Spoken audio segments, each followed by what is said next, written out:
All right. Hello, everyone. I think we're good to go. Welcome once again to the Weekly Dig. I normally have a thing that I talk through, which I have completely forgotten because, you know, but I do know it's Saturday night. Technical Saturday night. Exactly. Which means it's time for the Weekly Dig. For anyone new to the stream, it's a live show where we dig into anime old and new. I am Brent.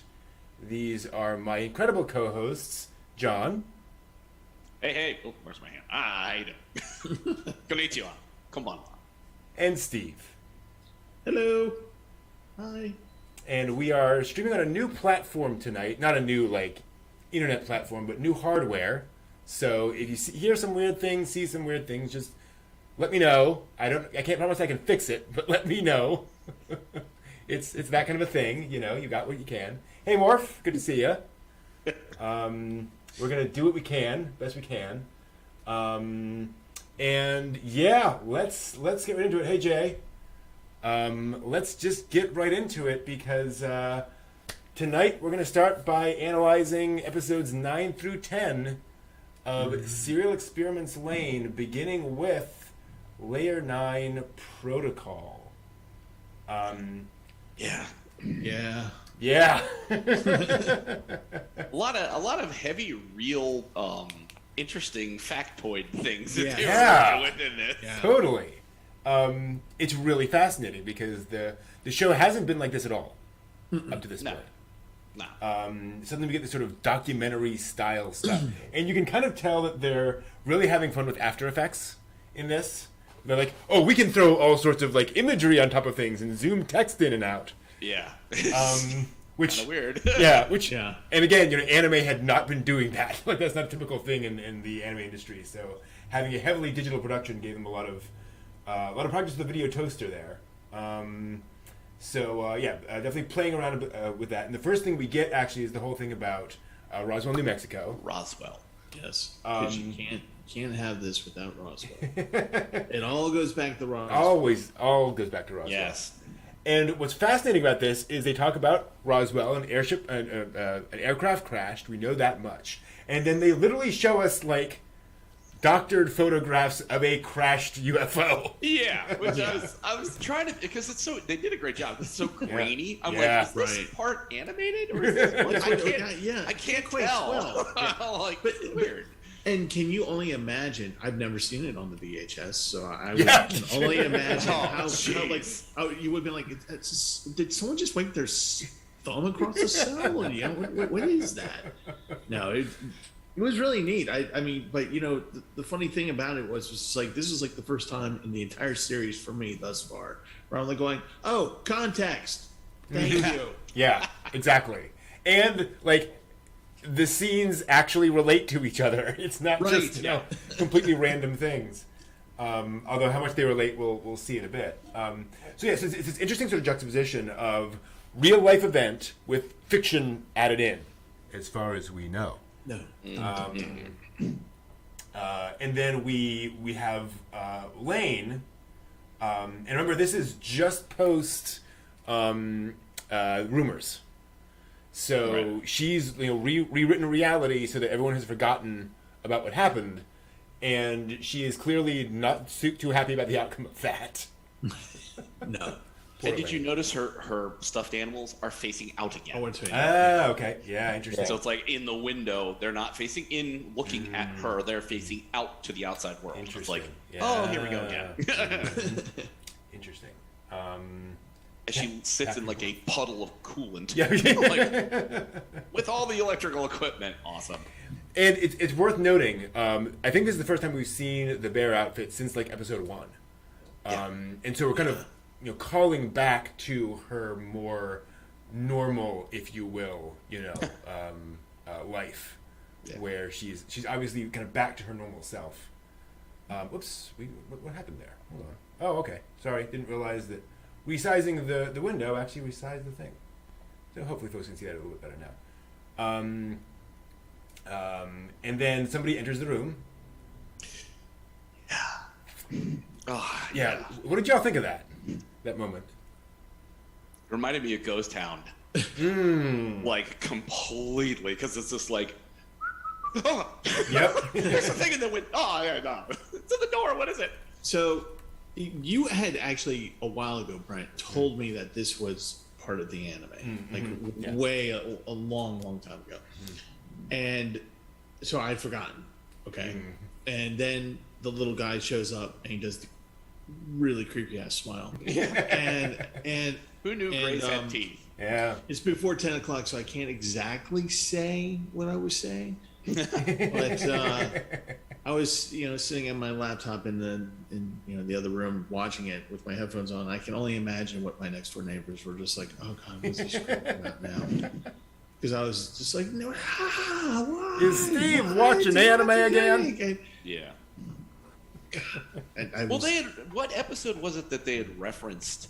People have been seeing something with a red and green striped sweater, and I'm like, yeah. It's been a few episodes back, and it's like finally we bring that around the bend again. I'm like, oh, connections. Yeah. And I just love her reaction to it. It was just like, you. Not me. I'm freaking out. I'm just like, what is this? What? She's having a bit of an existential crisis right now, so the gray showing up is like sort of the least of her worries. Am I God? Is there God in the internet? Am I in the internet? Am I here? Who am I? Like, okay, we'll get to that. This little guy, don't care. Yeah, and there's a gray who just happened to buy this really classic sweater. Yep. Good job. So Morph in the chat asks, what do the aliens mean? What does the alien mean? I think there's an obvious explanation. Alienation, right? It's about others, and the idea of feeling kind of outside of yourself. I think the alien in this specific scene explicitly is more about the fact that that Lain feels like she is an alien to her friends, an alien to her environment, to her house, all that kind of stuff. Stranger in a strange land. Exactly. And I am shocked that there's not a reference to that Heinlein novel in here somewhere. This might be it. Well, yeah. Yeah, totally. Don't know.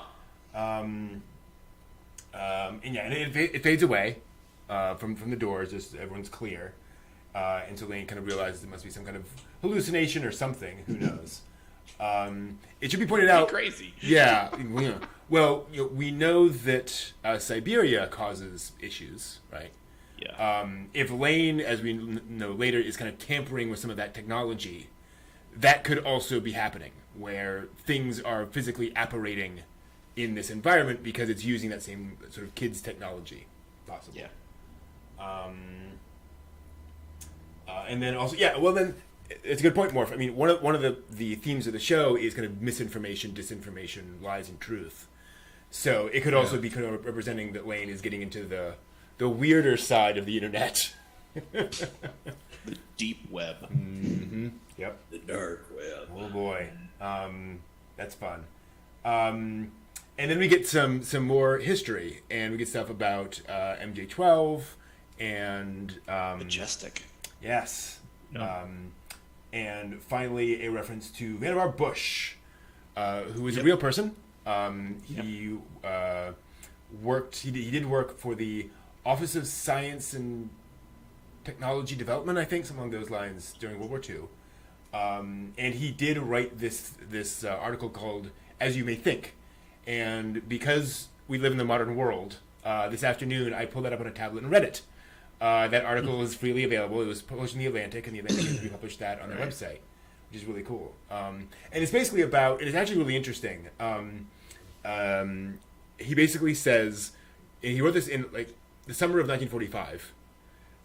He was working on the Manhattan Project, so he knew the war was going to end soon. And the article said, okay, now that scientists have kind of come together and organized around these sort of central ideas, and science is a little more kind of integrated than it was before, what are we going to work on after the war? What are the big kind of pressing problems? And he said the biggest problem scientists particularly have is information overload. And he proposed various ideas around that, and one was this, basically a desk called the Memex, which would contain microfilm and a couple little screen readers, and the idea is you could just pull up microfilm on this, microfiche, and display stuff. And one of the cool ideas, he said, is he critiqued the fact that pretty much all of the ways of organizing information up to that point had been hierarchical. Dewey Decimal System, that kind of stuff. And he said, that's not how humans think. We think about in relationships. So wouldn't it be cool if you could pull up two pieces of information, put them side by side, and then connect them? And add like a keyword, and then connect different like pages of information. So if you're researching the tensile strength of bows, you could pull up those information and do that. And so we could build these things that would later be called hyperlinks. And so he was proposing all this stuff back in the 40s. And I'm a technology geek. I'm a programmer. So apologies if I get sidetracked by this stuff, because this is my career. And so later developers like Doug Rushkoff and others use that as a springboard for the actual technologies of like hyperlinks, of HyperCard, the World Wide Web, all that kind of stuff. Kind of goes back to Vannevar Bush back in the day, who also connects nicely to this conspiracy theory about the Majestic 12, who are all part of some alien conspiracy. Yeah. And so I just love how it's kind of weaving actual like technology history into this show. Lain tries to learn more and fails with this wonderful scene of her talking to all of the folks in the Wired. And we get kind of a repeat of how she's just of how people are only like appearing as an eye or an ear. Yeah. Right. Wonderfully creepy. Well, I also was trying to figure out the significance. It's like, okay, the guy with the ears and the person with the mouth. It's like, okay, are these characteristics of people that are typically in a wired environment? Some people just listen. Right. They don't now, mind you, listening person, ears person is contributing. But, the idea being that a lot of people just listen. Some people just talk and never listen. So the mouth has no ears. Some people just look. So eyeball just has eyeball. And then there's the lady with the arm. Yeah. I'm like, that sounds kind of like the lady with the child playing video games. True. So I thought it might have been her, but I'm just like, okay, so does that represent literally the physical input of typing in? Yeah, or just doing things, right? Being active and creating things. Maybe. Okay. Right. Okay. Yeah. That may make sense. More than watching, viewing, or listening, etc. Actively participating. Good. Yeah. Who knows? It's Lain. It all means everything. Exactly. Well, that's what I was waiting for you to say about the alien. What does the alien mean? What do you think it means? I'm like, here we go. Whatever you think, whatever you want Exactly. it to be. Yeah. Tell me how you feel about the alien. It creeps me out. Yeah. You're killing me. That tells us about you. Yeah. We get more of so Lain goes to Siberia, which, by the way, is the name of a book by Doug Rushkoff, one of the people they mention here. Yeah, that's the connection. where she finds a circuit board left behind by her. Yeah. Which gives rise to plenty more questions about who she actually is. But I think we're starting to learn now. We're starting to figure out these patterns. That Lain in the nightclub is not exactly the same as Lain at home. We get a bit about John C. Lilly. Oh. So Kanaka is known. He loves conspiracy theories. He loves diving into all this kind of stuff. And what he's doing here, I think very cleverly, is kind of tying in multiple levels of real history and essentially conspiracy theories that then relate to Lain in a way that kind of supports Lain's kind of concepts around technology, in a way that doesn't have to like draw a direct line of saying, and thus this happened and this happened. Because John C. Lilly absolutely existed. He did all these experiments on dolphins and sensory deprivation. Mm-hmm. He was he worked with Timothy Leary, all that good stuff. And by good, that I must mean have been a really trip. Yeah. Yeah. Thank you. So he was doing all that stuff, and working with dolphins and the wonderfully cheap dolphin animation in this. Just this dolphin that's kind of going. And I love the noises that they were making. It's like okay. It really felt like Windows 3.1 clip art and like public domain dolphin sound effect just layered over each other. Search dolphin noise. Just insert. There we go. We're good to go. But it's got this great techno music over it. So you're like, this is fine. So then Lain interacts with Taro. We get more about she offers to take him out on a date, which surprised me. Well, did you also notice the way that Siberia looks? Yeah. It is radically different. The disco ball's not really going on, but the lights are. Yeah. Right. Mm-hmm. And it's just like, so Siberia is changing. It's changing in Lain's experience through there, getting the chip. She's been there, and as she's hearing more about herself being there. Yep. And then it's like these kids just seem to be, they look rather like exhausted. You know what I mean? Yes, it's like Taro is just kind of sitting there, and he's got this kind of half-closed eye thing, like he's slightly drugged out. Yeah. Well, same thing with dancers bored. too. Yeah. They're bored, and they're saying that the place is dead because it does look dead, and there's nobody in there.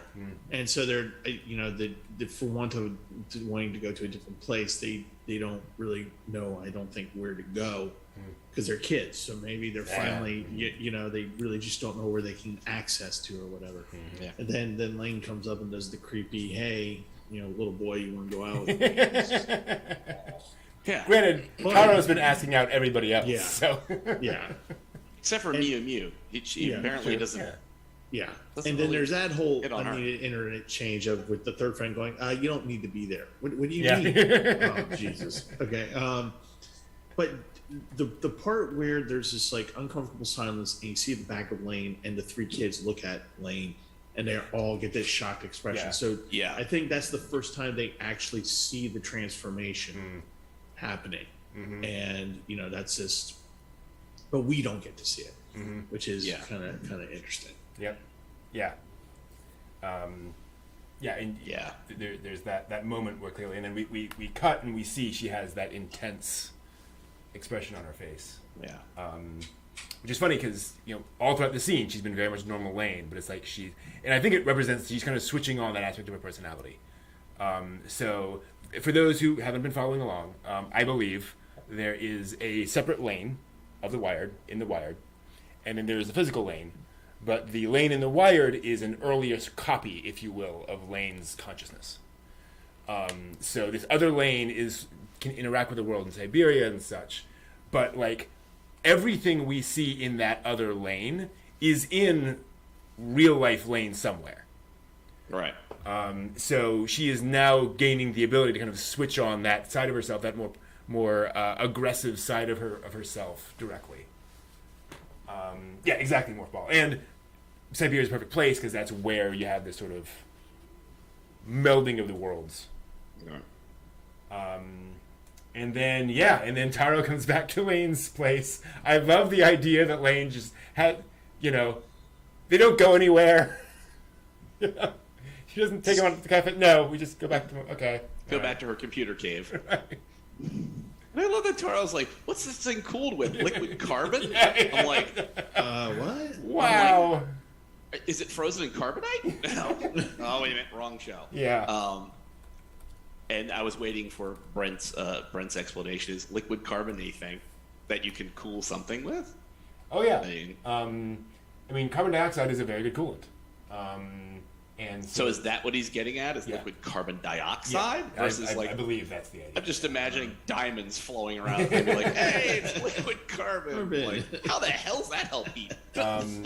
One of the advantages of carbon dioxide is that it can a portion of liquid can become a gas, which then supercools basically or cools very quickly, and creates sort of a snow effect. And so it's a very effective coolant if you can get it exactly right. It's what they use for like cryogenics, by the way. And if it leaks, it kills you. Right, but that's okay.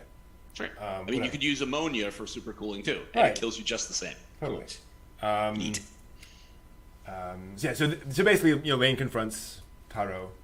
She knows that Taro is working for the Knights in some capacity. A helper, exactly. And Lain gets all effing creepy. I had to turn it off at this point. Really? Wow. Yeah. When she stuck the chip into his mouth, I said, "Nope, we're gonna walk away. We're gonna walk away." Steve, it's not like she was brushing his teeth. Okay, you can hang out for he this. had to bring that. Oh God, no. Yeah. No, you just like I'm just like going, oh God, what is she gonna do to this poor kid? All right, okay. Yep. But so I actually had to turn it off and then come back to it. And by the way, I did 2 watches of both of these episodes. I did one last night and one earlier today, just to see if I, of course I missed stuff. So I'm just like going through it, and I'm just like going, wow, I'm making my face hurt with all of this, and great. And there's this, okay, just power through it, Just get to the other side. And but it's interesting how, though, on the second watch, after I kind of got the creepiness of the first watch through, was that I was just like, okay, so she's putting this thing in his mouth. He is appropriately scared. And I'm like thinking, is he scared because he doesn't know what the hell is going on? Or is he scared because he knows exactly what this chip does? And is Lain looking at him as, I don't see you as a human being. I see you as a functioning component of a computer. So as part of the Knights. So if I shove this in your mouth in a weird manner and have you talk around it, this is how I get truth out of you. And so, it's almost like she's accessing him and in a weird way. And I was just like, and then after I watched that and I had those thoughts go through my head, I said, wow, that, okay, therapy, thank you, Yeah. Well, the first time I watched it, eons ago, now that I've watched, second time through, I was like literally ready for a Reservoir Dogs moment. Like the first time I watched it and she's going to put it in his mouth, I'm thinking, okay, this is the Lain of The Wire, where she will do what she's going to want to do, which is shove this in. If he doesn't answer her correctly, she's going to slam his lower jaw up and bust this thing in his mouth. And he's going to be like screaming and crying. She'll be like, tell me what's going on. And it doesn't go there. Steelers wheel playing in the background. And like, thank goodness it didn't go there. Yes. Like, I was entirely prepared for that moment. Like, how far will Wired Lain go? Yeah. Because this was violence. Yeah. Yes. Well, and this was violence. I mean, it was soft and it was a threat, but it was definitely violence. And even further, like before that, when she plays track 44, like oh god, that is specifically like, she knows that screws with your head. Yeah. And he knows she knows that, so he knows that this is she is trying to tunnel into his head with this. Mom and Dad know this is bad. Right? Yes. Well, yeah, we get that too. Where everybody's aware this is a bad time right now. Things are going on. And this is something I noticed this time around, because they're downstairs saying, let's kiss while we still have time. Which there's a line. Yeah. Both of them. Sorry, go ahead. No, I was just gonna say, and then I was thinking about that joke I made about 2 or 3 weeks ago. Oh yeah, it's gonna be the third impact. I'm like going, oh god, oh god. Yeah. If there's a slow clap at the end of this. I'm gonna... for them, this is the third impact, man. It's coming. Yeah. Trains are coming. Both of them look kind of drugged. Yeah. This is affecting them too. And I hadn't really made that connection until this point that, all this investigation Lane's doing, all of this technology she's bringing in, like those electromagnetic waves are coming out and hitting everyone else. Which means... Mika wants to make a phone call. Yeah. She's trying to phone Poor home, Mika. trying to find a friend. Gosh. Which I did kind of wonder, seeing like the Roswell kind of thing. It's like, is there a vaguely homage-ish E.T.? Was E.T. a thing at the that somebody's like phone Sure. home? Oh yeah. There's Mika. Yeah. Beep, beep. I'm like, oh boy, here we go. Aliens, E.T. and totally. Mika making a phone call. Totally. Like, No, boy. I think that's absolutely a connection they're making. And agree, that MJXX track, which is I believe what it's called on the soundtrack, is awesome. That like pulse pounding, the music. It does feel kind of weird.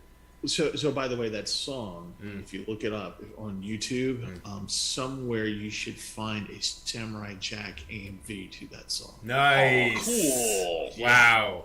Talk about a trip. Yeah. No joke. Yeah. I just watched a little Samurai Jack today. That's fun. Nice. So what's also interesting about this scene is that up until this point, when she's putting the circuit in his mouth, we've never seen technology like this interact with people, right? We've seen the Psuke processor, which is in a pill, and which you swallow, and it's like, okay, we can make that sense. But you can't literally install a sound card into a human. And so I think Jay's absolutely right here, where like she's thinking logically, but without consciousness of what's right or wrong, and she's kind of thinking robotically, right? I don't think she's literally trying to install this in Taro. I think she's just kind of doing it to freak him out. She's saying, you don't know. You may think you know what this does. You may believe you know what that does, and I'm using that on you. But maybe I can literally, like, if it touches your tongue, it will take over your mind. Who knows at this point? And it's definitely freaking him out. But I don't think it actually does that personally. Well, and I mean, and that's the thing that he just like, I don't know. Yeah. I don't know these things. I'm not a knight. I'm just helping. Lay off me, lady. Yep, just a messenger. She's scaring him to get what she wants. And then she switches back. Suddenly she's Lain again. Sorry, I freaked you out. Let's kiss. Yeah. When he does that, I'm just like going, "Are you? Don't kiss crazy." You know how close to death you were? Yeah. Or having your mind wiped, or something. Something. It's extraordinarily. You almost became part of the machine, dude. I mean, that's almost what happened. And he puts his gum in her mouth. I'm just like, Jesus. Just the icing on the cake of that whole scene. All middle school. Well, it's a great example. No one had braces. They get lip locked. Right? It's a great indication of Taro, right? Like Taro doesn't have a functioning brain cell in his body. The kid is just all instinct and all just, wow, this seems fun. It's like, I'm just talking testosterone in a I was gonna say, like most pubescent boys, he's got a lot of things going on. Yeah, he's got that gun Navi. It's like, okay, dude, really, seriously? Yeah. Oh boy. He's having a great time. Yeah. What's the one thing on his mind? Great. Yeah. Good for you. So that is a thing, which Lain is not expecting. She's a little bit surprised by that one. Well, actually, now that I just think about it, maybe it's his revenge. You put good point. Put something in your Yes! Great call, Steve. I thought of that. Yeah. Nice. That's good because it freaks her out. Yeah. Like he was absolutely. ass. Yeah. Oh. And you're right, Morph. The main theme of Lain is human contact. And physical contact. I think there's a lot of that here too, where he's like, you freaked me out. Now I'm going to freak you out with some human contact. That totally works. And yeah, episode 12. Just wait till episode 12. It just makes you wonder if Lain had like actual, real functioning parents, and Yasuo was not like a complete freak out. If she had real human contact, real human love, would she be like this? Probably not. Probably not. Yeah, there's the gum. Then we get a bit of Xanadu, and the attempt of a global system. I'm sorry. Yeah. I had to laugh. Olivia Newton-John. Yes. Xanadu. Yep. Yeah, I know. We all had that moment. Yep. We get about Ted Nelson, who again, sort of a father of the internet, one of the fathers of stuff, and all this stuff is true. So everything after Roswell so far has been factual. The MJ12 thing, as I understand, is how that happened. Like, that document was delivered with a microfilm and all that kind of stuff. Don't know where it came from. We think we know now. But yeah, it's this is all just pretty much documentary stuff. And now we get the scene. Here's the one I was referring to some episodes ago. Yep. Of Lain being introduced to the Iwakuras. Where she's suddenly now remembering kind of what it was like. And I'm trying to find the image. There's a lot of white in this. There we go. Yes. So I want to remind myself, it is not Carl and the short guy letting her in. Just two sort of general. It's not Lenny and Squiggy. It's the other dudes. Exactly. Right. But she's here's your new family, Lain. Have fun. I like that she was pre-assembled in her school uniform. Right. Exactly. Yeah.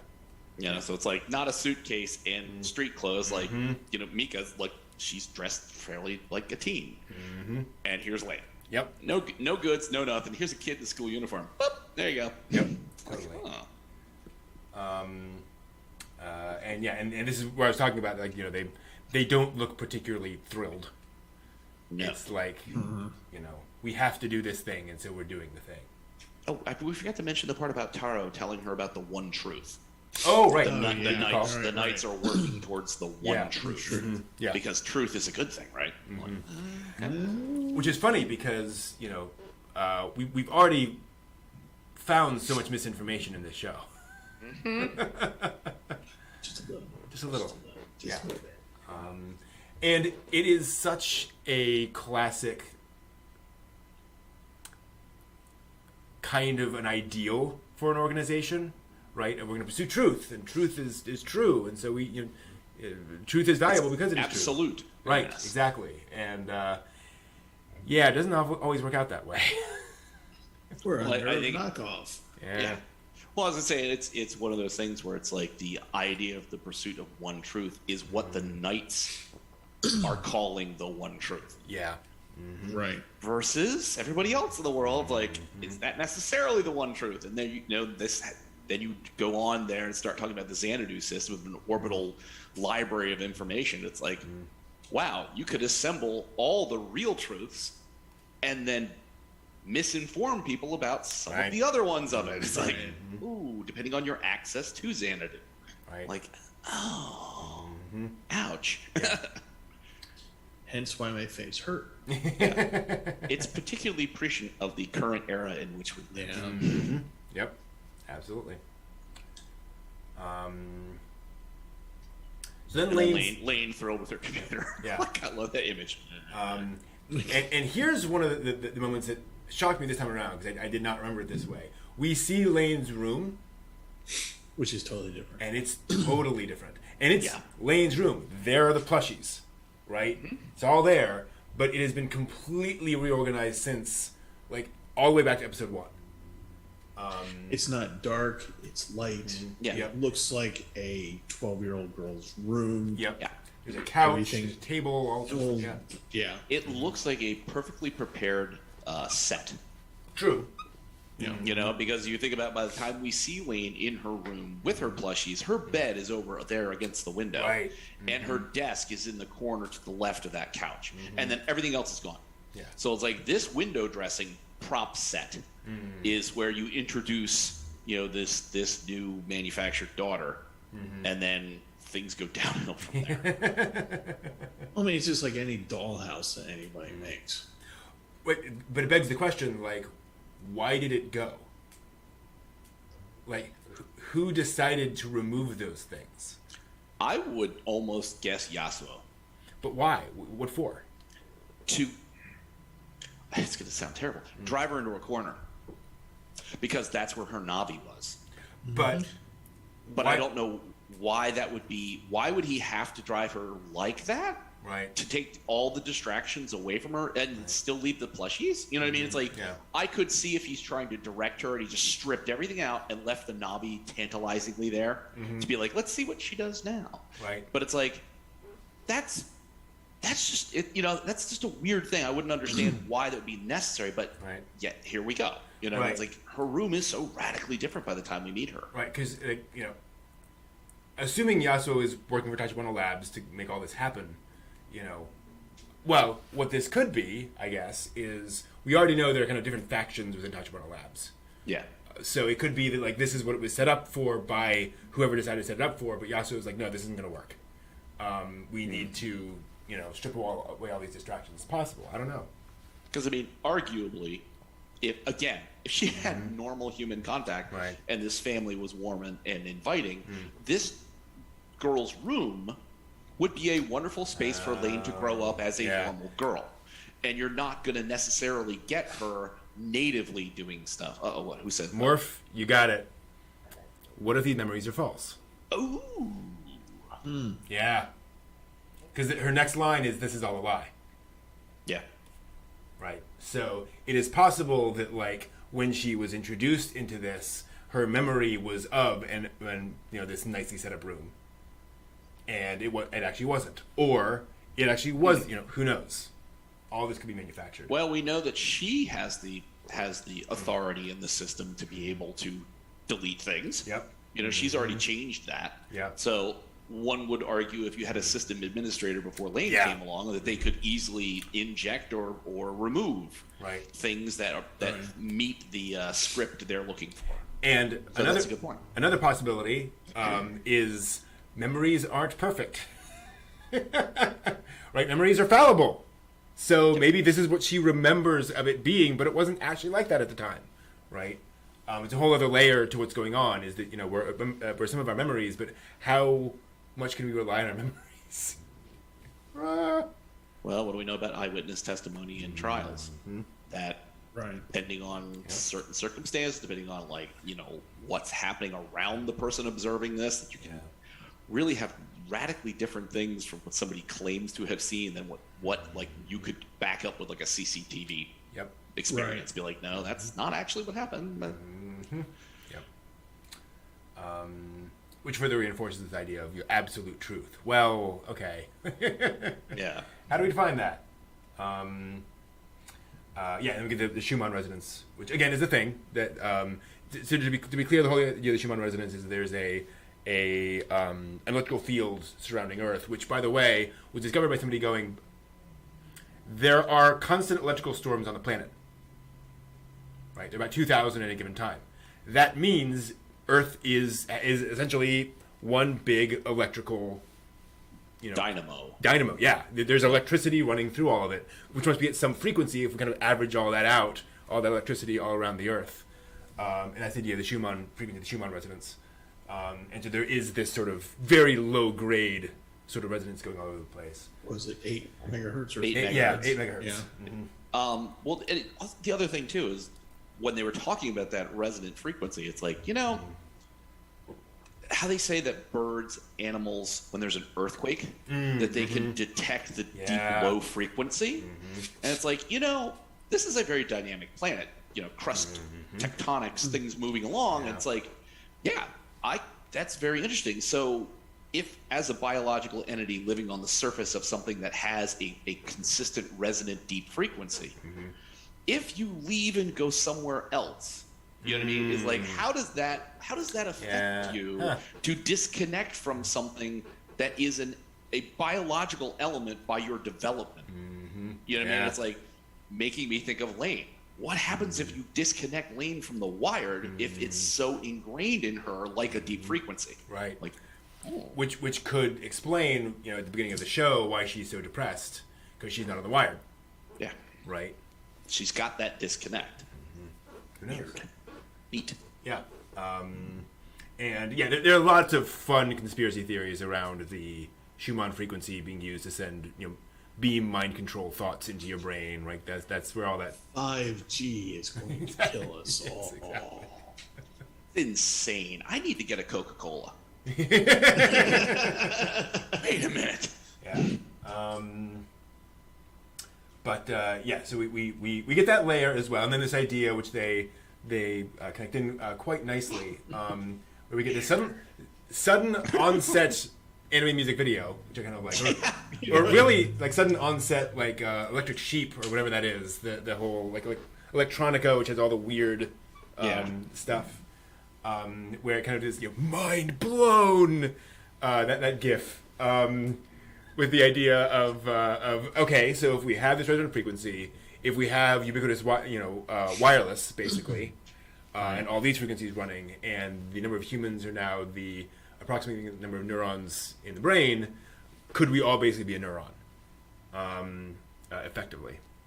And that's where where I on the second watch I'm watching this, and I'm like going, okay, is the experiment that Lain is part of? Is this what we're trying? Is this what the goal that we're looking for? Is that the mankind is going to ascend into this frequency and become part of the Earth? Because as they're explaining this, they're going, well, the Earth is its own entity. Yeah, and we're just parasites on walking on the face of it. And so as it's going through that, I'm like going, okay, well, there's one explanation of it. And it reminded me of the Ghost in the Shell whole storyline in the second season, where it's, so basically the 11, where they're trying to get everybody onto the internet and just leave their corporal bodies behind, because you get that earlier on when people are talking about the body and how weak it is as opposed to the mind and going on the thing, and then and then I'm kind of watching the Walter White stop sign, walk sign kind of thing going on, and how it works with the red shift, blue shift, and and for how so long it was just stop, and then it's like walk, and then you have a run one, we can take a glimpse of the run one, and then you have that, like you say, that weird montage, and I really expected the Star Child at the end of it. Yeah. So, well, Lain is the Star Child, but I think what that imagery is supposed to be is the realization of Lain going, oh yeah, maybe I'm supposed to shepherd all of humanity over, and that's why some of these people are saying, no, we actually like our bodies, and we don't want to do this, so don't make us do this. Yep. Totally. And I think there's also this interesting element of, neurons don't know they're part of a brain. Right. So a lot of the weirdness that we see happening in the show could be explained as all these phenomena sort of acting on people very effectively and consciously, doing something, but they have no idea what they're actually part of. They're just little nodes in the system. And then, we have this great transition to Lain standing outside, or is she? Not quite yet, because we get the whole connection to Dr. Airy, and we get this very interesting photograph of Dr. Airy working with someone. Does this man look familiar to anyone? We should ask Yasso. Exactly. If he knows who it is. Yeah. So they are clearly working together on, I think that's a Power Mac. Not sure. There's definitely a CD-ROM drive on the front. It's not an Altair 88. I don't know. TSR 80. No, definitely not one of those. Texas Instrument. Can't beat it. Yeah. A gateway. Yeah. We find out he's dead, which is great. Which is great. Wonderful. Well, awesome. Actually, hey, Steve, it's your clapping Airy, moment. Yeah. There we go. Which obviously ties into Chisa at the beginning. It should be pointed out that he described it to me as dying on the Yamanote line. That is the sort of the beltway of of Tokyo. It's the most popular rail line in Japan. Like it's used constantly every day. So it's a very sort of mundane mark that they put into the show. There's like, this guy threw himself off the Empire State Building, right? That kind of a thing. Where it's like, oh, we all know what that is. And then she sees him. Taped up. Out there with his... Yeah, all taped up. I'm not sure... Duct tape is a wonderful thing. I'm still not sure what that tape is meant to represent, personally. If he got hit by a train. It literally could be just holding the parts of him that got severed. But, he's got hair. Yeah. Tied up. And, both arms, the torso, the hair... it's a very interesting, it's a very deliberate placement, because I agree with you that it looks like it's sort of holding him together, but I wonder if it is that, and he also made that a fashion statement, where he then said, okay, I'm gonna make this my thing, in various sort of attachments onto there. Well, okay, this might be insane, but you know what? Well, welcome to Lane. Yeah. Think about when they were talking about receiving the undeveloped film about Majestic 12. Oh, yeah. Suppose, nice. For some unknown reason, Eriri is actually wrapped in like magnetic tape that would have been backups for all the data to get the 7th protocol running.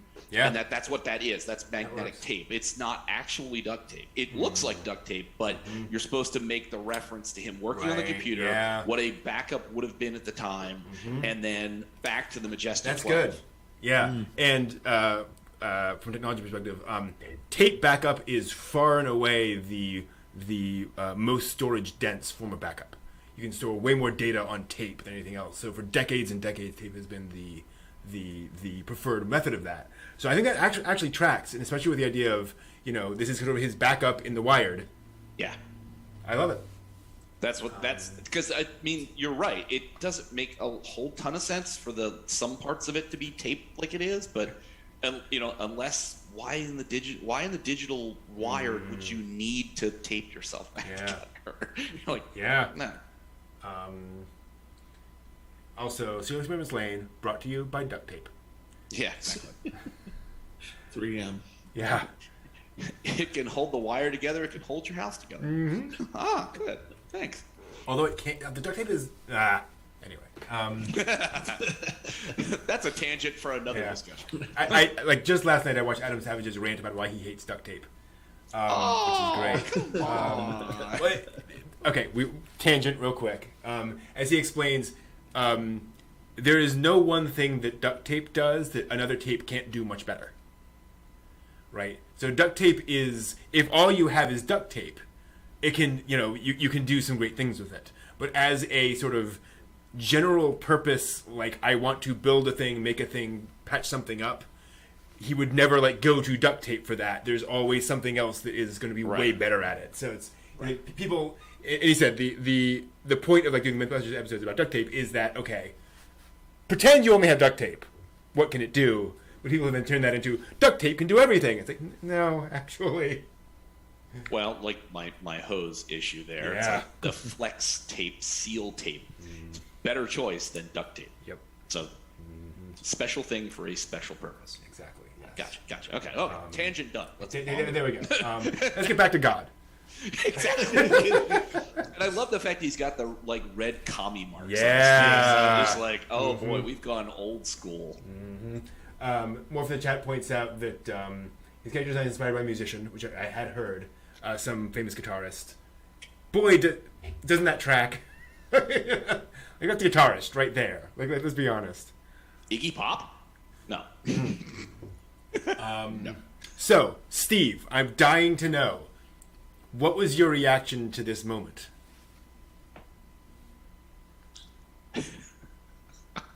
It's before 10 o'clock.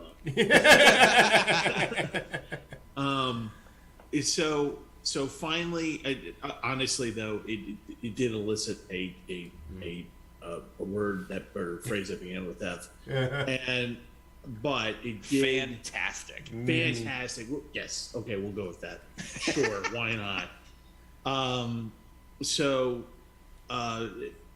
when Ares shows up and he's in full form, or the form that he wants to present himself as, to Lain, and presents himself as God of the Wired, maybe not the God, but at least the God of this, and they go into that weird conversation later on. That's an episode next episode, 10, yeah. right? Yeah. So he shows up, and I'm just like going, and I actually had the reaction of finally. Yeah. Okay, finally. Yep. We're dealing with people who are on the net, who are eyes, ears, noses, whatever, who are searching. And Lain is going to these people, and then you have this amorphous thing that comes up and says, "Hi, I'm God," and and it's just you're just like, no, God is, and so finally, this person decides Ares decides to reveal himself as being the creator, which a protocol kind of is of what this reality that she's in. And it was very Matrixy to me at the end of the Matrix, where the guy goes on that long-winded explanation of, goes on forever about how the Matrix is like, this whole man of consciousness and blah, blah, blah, blah, because there's things.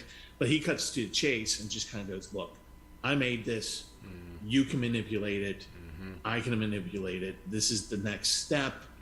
And, here I am. And here I am to show you the way. Yeah. And I was just like, okay, finally, Lain has found the right conduit to do, maybe not the right conduit, but a conduit to move forward to, so that she can actually make decisions, because Lain really isn't making, the only decision that she really made throughout the entire series at this point was to delete.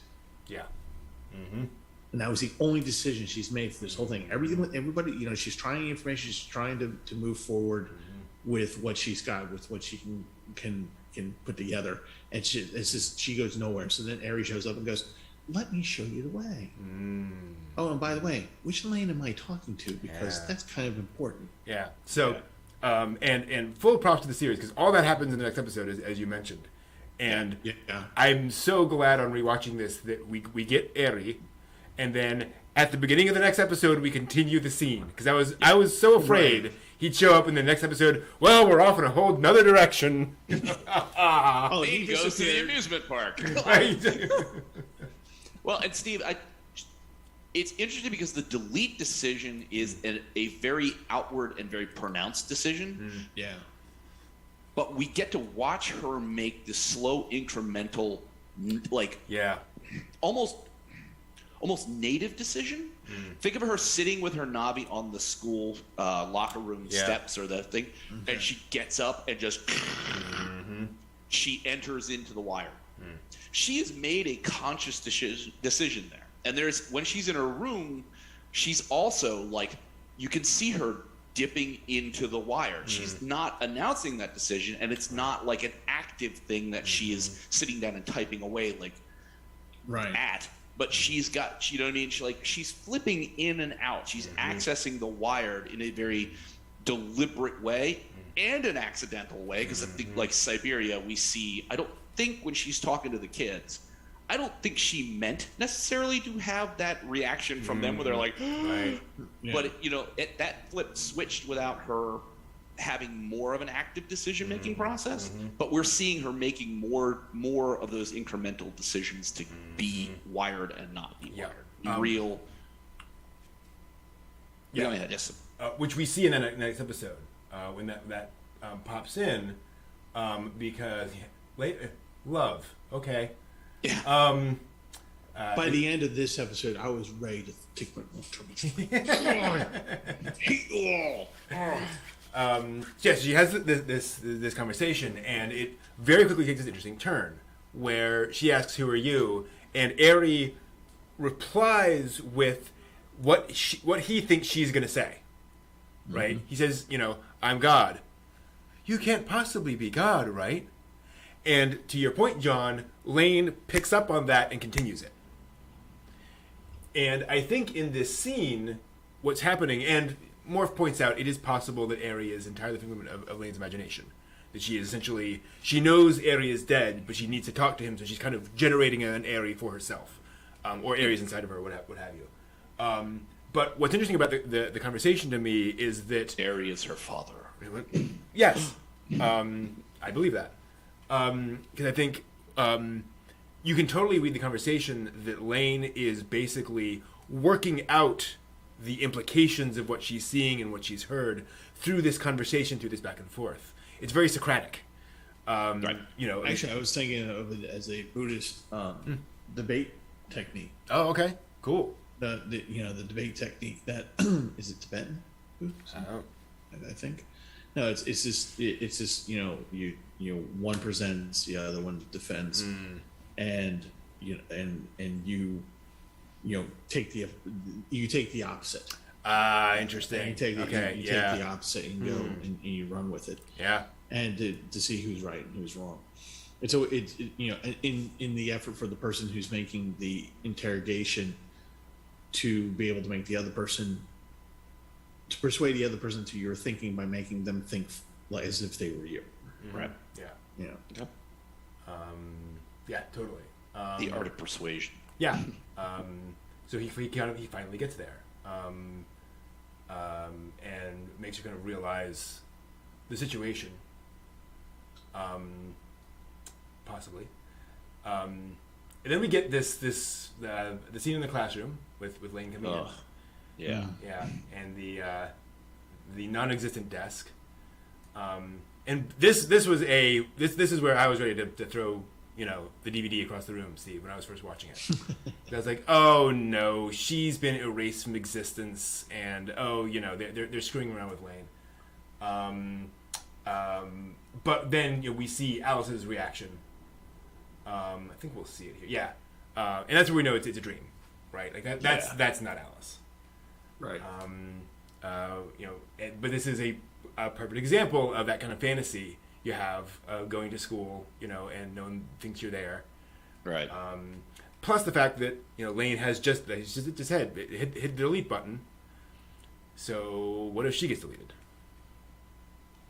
Well, Aerie says to her during their conversation that oh God, to die is merely to abandon the flesh. Right. Right. So what I mean, she, that's like, her desk isn't there. She's not there. Mm-hmm. Okay, if she's not flesh, then she wouldn't need a desk. Mm-hmm. It's like, yeah, it's still kind of sad. Oh, totally. And that's exactly the point of the scene. I think is that she's miserable.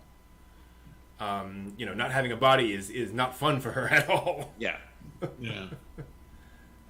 Which again, I think is a really important point. Yeah, Chisa was missed because Chisa gave up the flesh.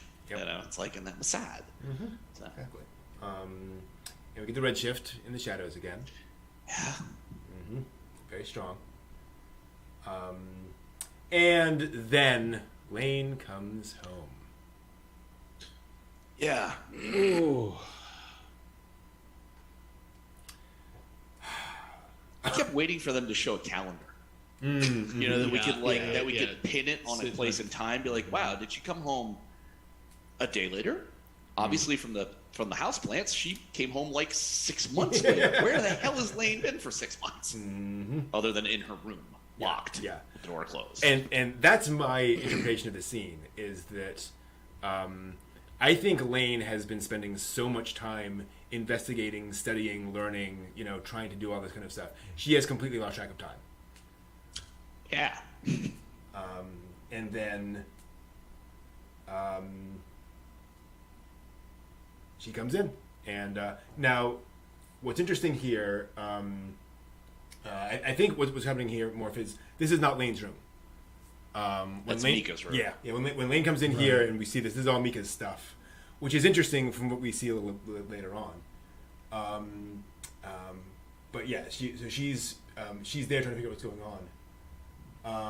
Well, the thing that made me, what Steve, you commented that Mika might have been a backup if Lain had been a failure. Mm-hmm. I first flush watching this before by myself without much anything, I thought, oh, Mika snapped. She just went like completely ape, knocked everything around the room, went completely crazy. Yeah. And then thinking about Steve's comment from last time, it's like, suppose somebody was looking for something. Right. Yeah. You know what I mean? If Mika was the backup, suppose Yasuo had something in that room that if Lain had failed, to go to the Navi, failed at the direction that Yasuo was trying to put her in, and Mika was going to be the backup, what was the key trigger that might have been in this room that somebody could have come in and ransacked that room to try and find it? Yeah. Because you look at the living room where the lampshade is tilted. Right. Obviously something happened. The plant's just dead. That's fine. That's just neglect. Like, right. Yeah. They did the Lain as their surrogate daughter. The love wilted and died. But like the way that the lampshade is tilted, that shows something physical was occurring in that space. Yeah. And for Mika's rune to be like ripped apart like that, it's like, what were you looking for? Yeah. Yeah. No. Just a thought. Yeah, I like it. Because one of the things is that we, like, clearly it seems to me like everyone left in a hurry. Except her parents' room. Well, it's that's pristine. The beds are not, you know what I mean? They're not messed up. I thought I saw something in the parents' room that indicated that there was a... The dead flowers are in the parents' room, I think. Okay. Oh yeah, but their beds are totally it's yeah. I mean, it's like hygienically clean. Yeah. Like interesting. So it's possible that they vamoose probably with Mika, and then the cleaning squad came in to figure out what the heck is left. That makes sense. I got a lot. I think that I think the point of going into Mika's room is that Lain is trying each room in the house. So she goes to the living room, parents' room, Mika's room, sees that Mika's room is messed up, and she starts collecting things, kind of try to figure out some of what's going on. But I think just kind of thoughtlessly. Well, I mean, it feels like trying to establish a semblance of normalcy. That Mika's stuff, it's on the floor. Oh yeah. I'll just this shouldn't be here. Mika wouldn't like that on the floor. Yeah. And it's like that makes sense. Wow, the real Lain. This unexpected situation here that you're not out doing research, you're not out like on the wired. Something has happened in your physical space that you don't have any kind of grasp of. So put things into perspective and put them where they should be. Yeah, it's kind of shock almost. Yeah. And also obviously the realization of her fear that she's disappearing. And the Father of the Year shows up. He's no Show Tucker, but you know what? Oh God, you went there. Of course I do. Why wouldn't I? Sorry, who? Show Tucker. Tucker. He hasn't watched from Full Metal Alchemist. Oh yeah. The one you always see the meme about making a chimera. Okay. Yeah. That wait for that. Yeah. Watch that series and wait for that special moment. I don't want to spoil it for you. Unless you want us to. God, you went there. Jesus. But go ahead. Yes, Yasuo. Yeah. He explains things though. To a little girl. No, it's not. That's the thing. Oh. To him, she's not a little girl at all. I know. She's an entity now that has the ability to make her own decisions, and he realizes that there's nothing. Even as a surrogate father, there was nothing that he could really do with her. Yeah. And now he's at the point where, and the whole reason why they beat him out of there was because he saw that she has ascended. And as such, he knows that there's jack all that he's going to be able to do about anything. So he just says one last dig in there. And he's just like, I just wanted to let you know that I came to love you. Now, at that point, I was just like, you are so full of... and that he envies a being like her. Like, dude, come on. But again, but he kind of does. I mean, right. He kind of does. But he walks away, and then I'm just like, and that was the whole reason why he came back. Maybe it was just, I don't think he came back to tell her that he loved her. I think he literally came back and was just like, so what's happening next? What's going in here? I disagree. And actually, now to your point, John, which I didn't think about before, is that maybe he came back thinking, oh, the thing that I was looking for in Mika's room isn't in Mika's room. Oh crap, Lane's here. What do I do? Possible. I hadn't thought about that. It's possible. Yeah. I think Yasuo screwed up. I think Yasuo was put in a position that he was perhaps incapable of achieving, because he says, I was meant to be a father for you, and I know I didn't do that. I didn't live up to that role. So there's a self-awareness there, and I think it's why he says, I'm just gonna level with you at this point. Like, I've been lying to you this entire time. So I'm just going to be completely honest with you here about what you are and all that kind of stuff. Because we tried this thing and, it worked, but the path there didn't work. We got what we wanted, but I did not do what I was supposed to do. And I think that's the thing, because I think Yasuo is, at some of the one we saw it early on, he's scared out of his mind. He doesn't show it here. But the fact that he screwed up so royally with normalizing humanity with Lain means she could do anything. And she could rewrite him out of existence in a moment. Yep. And so I think he comes back. I really like the idea that he comes back to, like, look in Mika's room or whatever. I think that totally makes sense. But I to that point, there is no reason for him to say, I did love you, if he didn't mean it on some level. I think he did have a fondness for her, and you saw that in, helping with the computer and so forth. Yeah. It's just way too little, way too late. Yeah. Yeah. Yeah. Which, I mean, it's the classic what if moments. It's like, suppose Yasuo had gotten, like, delivered Lain when she was smaller. You know what I mean? And that he had more time to, like, dial in to, like, okay, these are the objectives. We want this being that is going to be this connection. We want this being to have a general understanding of what it means to be human, so that you don't erase humanity. Yeah. Right. Versus getting delivered Lain at a point where it's like, okay, he's not entirely sure what to do about this, and he doesn't have time to do anything, like, super constructive. And that's my theory, is that, Eri screwed up everything by changing Protocol 7 and releasing an early version of Lain onto the wire. Yeah. And, like, they have to get Lain online now. And, they're going to spend his, and more specifically, like, not only can it not take years, as soon as she finds out what's going on, she's going to start to change. But he's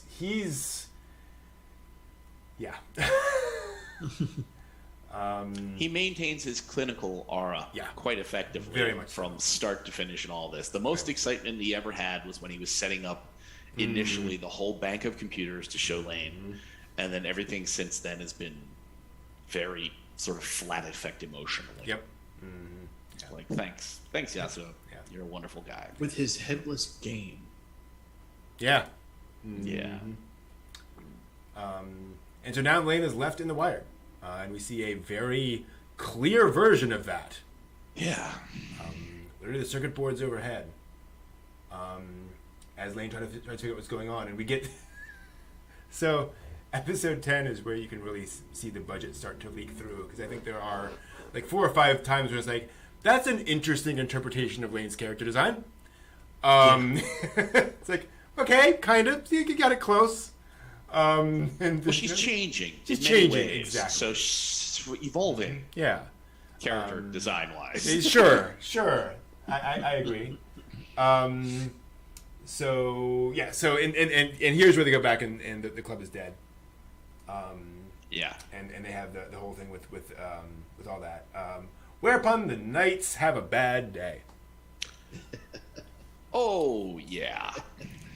Tachibana Labs is not very friendly to the knights at this point. No. Oh boy. And it's funny because I think up to this point, Carl and the short guy have been just men in black. They've just been standing there observing, taking people along, and then suddenly it's like, nope. Something's gonna happen here. Carl introduces him to the liquid carbon cooling system. Yes, exactly. Yes. Buddy, you need to chill out. I'm unsure what they're actually doing here specifically. It looks like it's clear. Obviously, some kind of toxin. Killing them? Well, yeah. But exactly how? Obviously, it is meant to be something where it's not obviously traceable. It's like a bullet wound, right? Yeah. But it's an awful lot of liquid he's injecting all at once. So I'm like, damn. Which kind of, begs the question. Is like, we have not seen any indication really other than Ares' crime scene investigation. We have not seen any authority, any figure. We have not seen, like, you pull up and there's the Japanese National Ministry of Information and Control vehicle parked off in an intersection, like, oh god, there they are. Get a tag on them. We've seen nobody. Yeah. So I'm kind of guessing Tachibana Labs has more than enough capability to just push them out the window. Yeah. Yeah. Mm-hmm. And yet, this is like a very interestingly elaborate way to murder, though. Well, and what's interesting is that it's elaborate on one level, but on the other hand, it's like this ensures that there's no how did he fall out the window? No, they just slumped over, they just died, and so that requires a whole different kind of investigation than if you see these various accidents. So it's interesting how they're kind of balancing those things. Well, and the thought that occurred to my mind as well was, could the liquid be something that removes them to the wire? Oh, interesting. You know what I mean? So that is like a catalyst to move them over using the seventh protocol into the wire. So they physically are giving up the flesh. So they're, but that would leave some hackers in the wire. That'd be a bit of a problem. Yeah. But it just, I was trying to rationalize a lot of it. When I first saw this scene, the initial reaction I had was, okay, we're doing a mind wipe. Or something of that nature. But then when we get to the mother and the way that she's face down in her coffee, I'm going, no, we're all dead here. Yeah. Well, and then it goes on to the fat guy with the light bulb in his mouth. Yeah. I'm like going, damn. That's pretty indicative of a murder if you're a police investigator. Right. Oh no, he had this thing about eating light bulbs. That's totally normal. But as they say, Lain was the one who pretty much identified who all the knights were, and then put that information out there, and then Lenny and Swiggy, and then Lenny and Swiggy started doing it and their thing. And by the way, to be clear, that's coffee. In case anyone is curious, I thought it was blood. Yeah, I thought it was blood too. So, okay. Yeah, but you're absolutely right. And then you also have the just twisting the knife of the kids saying, "Oh, I just died, Mom. I just died." Yeah. It's like, oh, dang it! Well, kid, in about 5 minutes, you're gonna figure out what real death is all about. How did Carl get in? Ice her, and the kid didn't notice, or is this like the kid was in the bathroom, Carl ices her, and then the kid comes out, resumes the game, doesn't notice Mom's face down on the coffee? Yeah, I guess. Well, and it's not Carl and the short guy doing this for all of them, right? Because we know they're a worldwide organization, right? Yeah. Okay.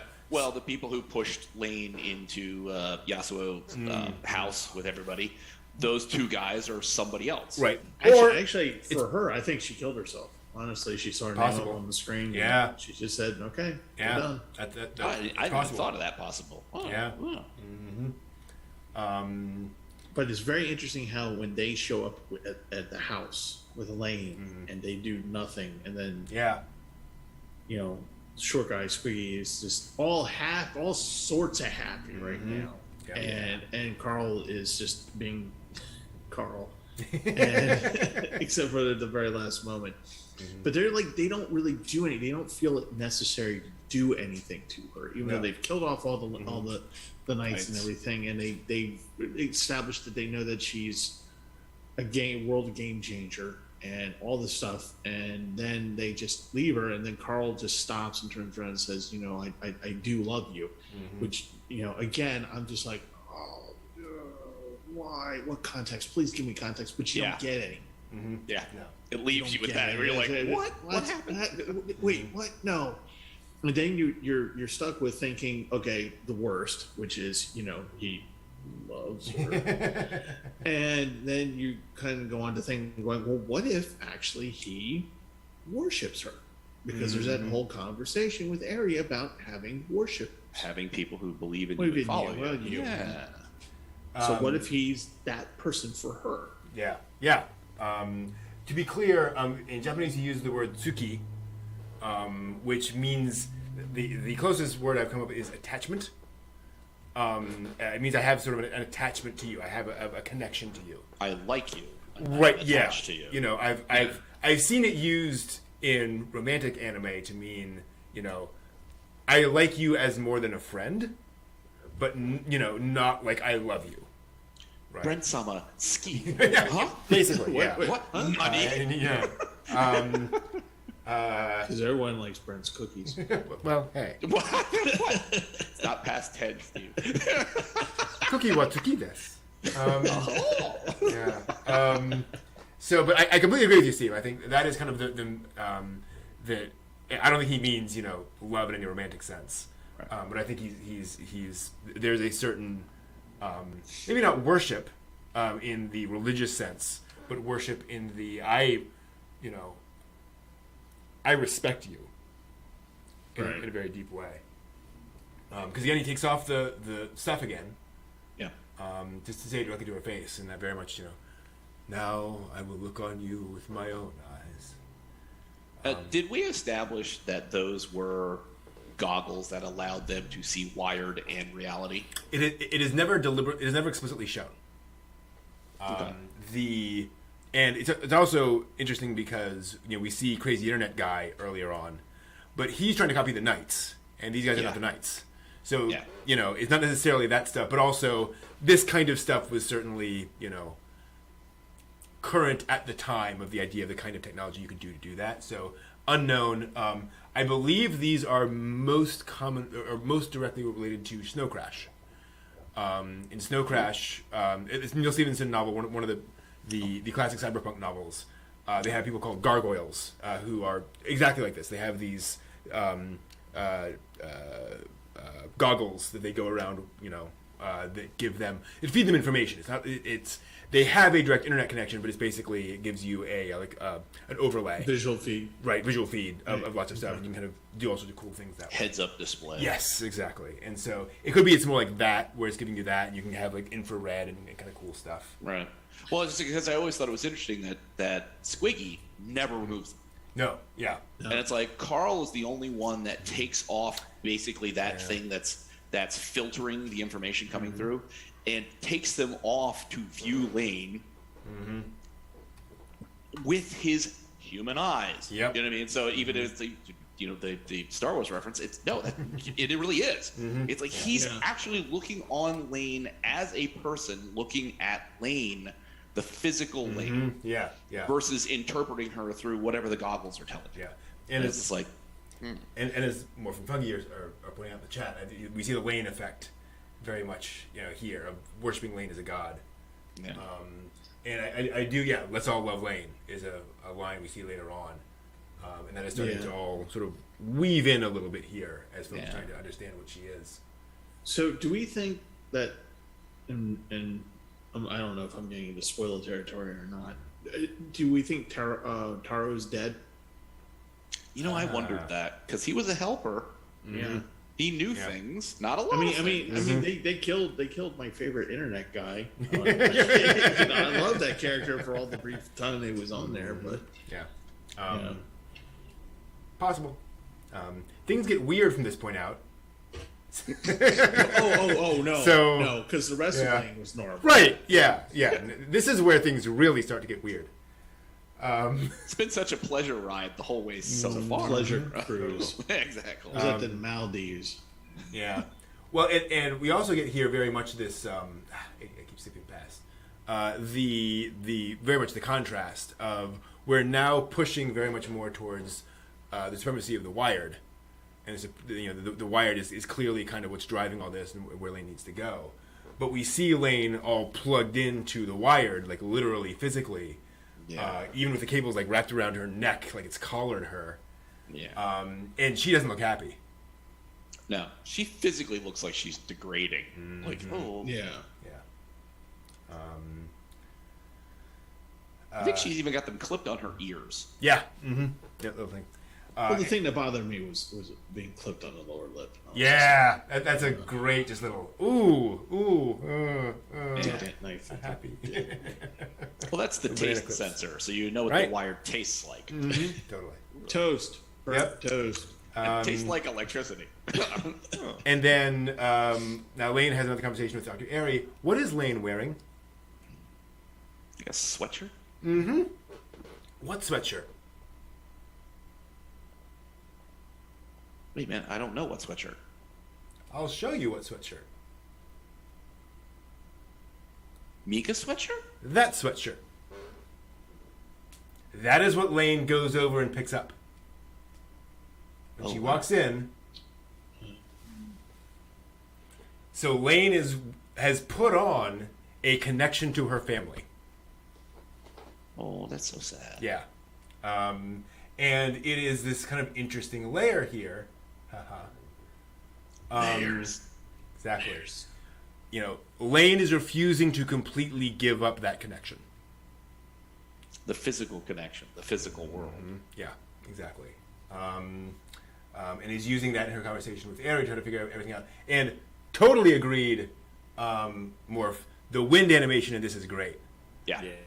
It is very hard to represent wind in animation because wind has no physical form.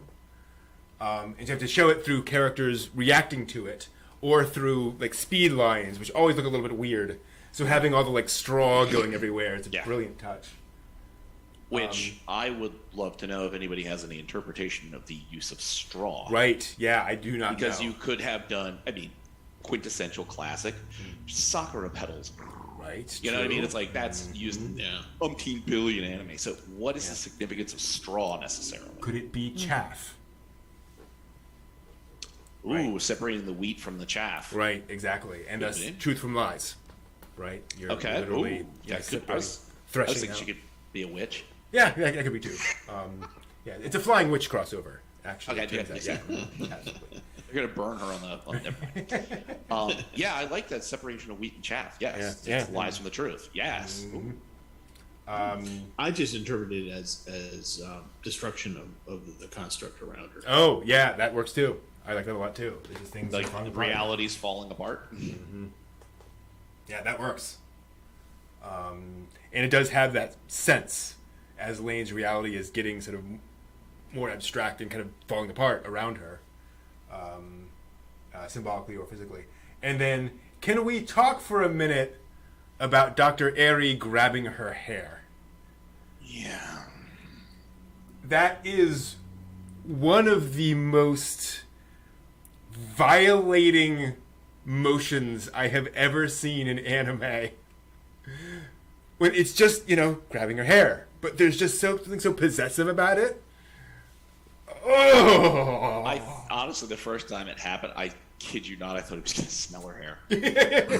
I was just like, you know what I mean? Because it is. I would have stopped and I would have gotten on. I would have gotten on Discord and I would have gotten Brent. I would have been like, the hell.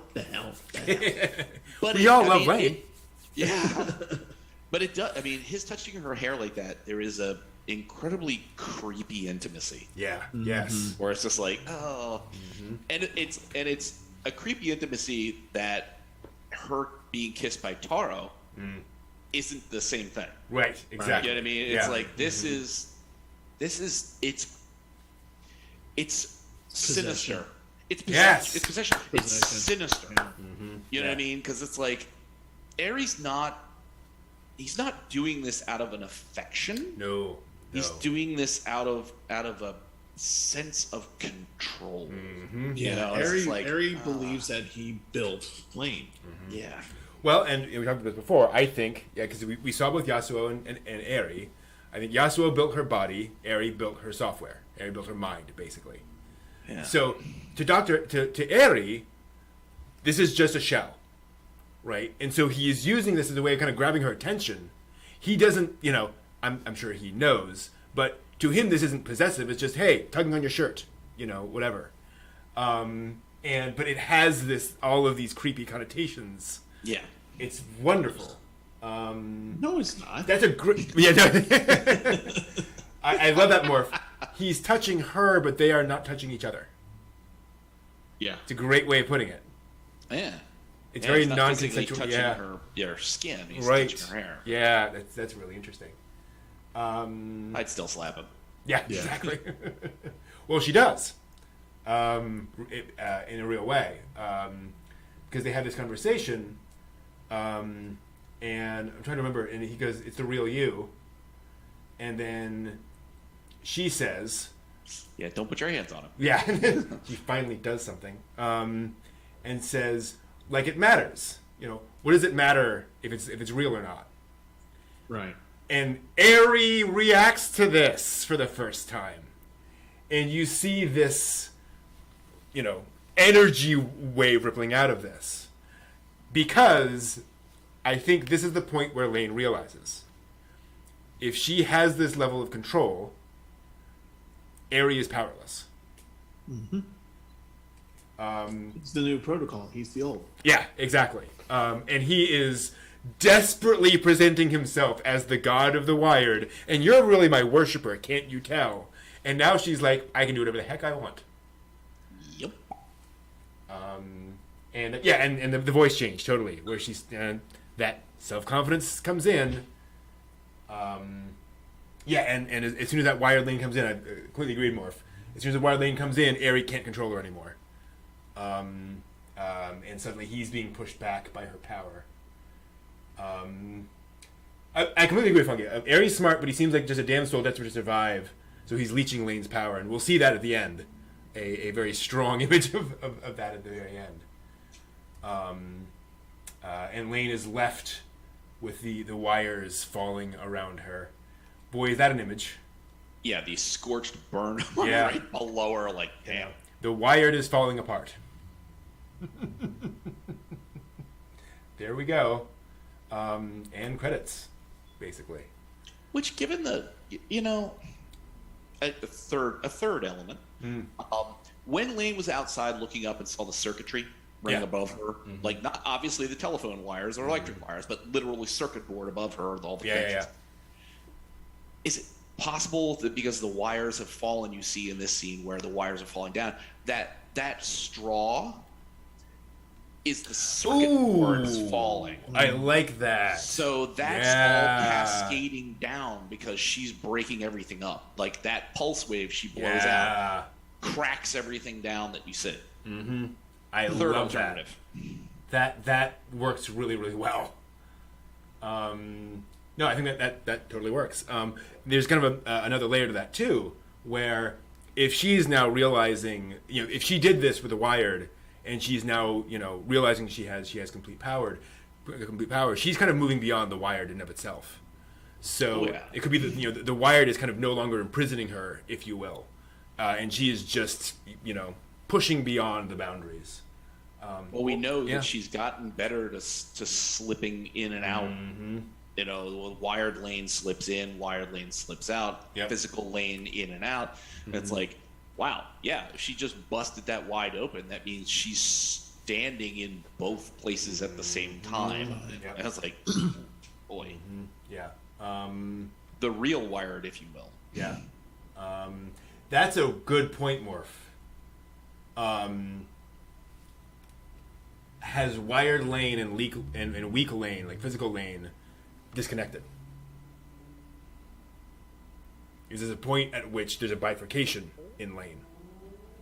And we've seen the physical Lain and the Wired Lain just kind of separate, and this is now physical Lain left behind now that Wired Lain is kind of broken free.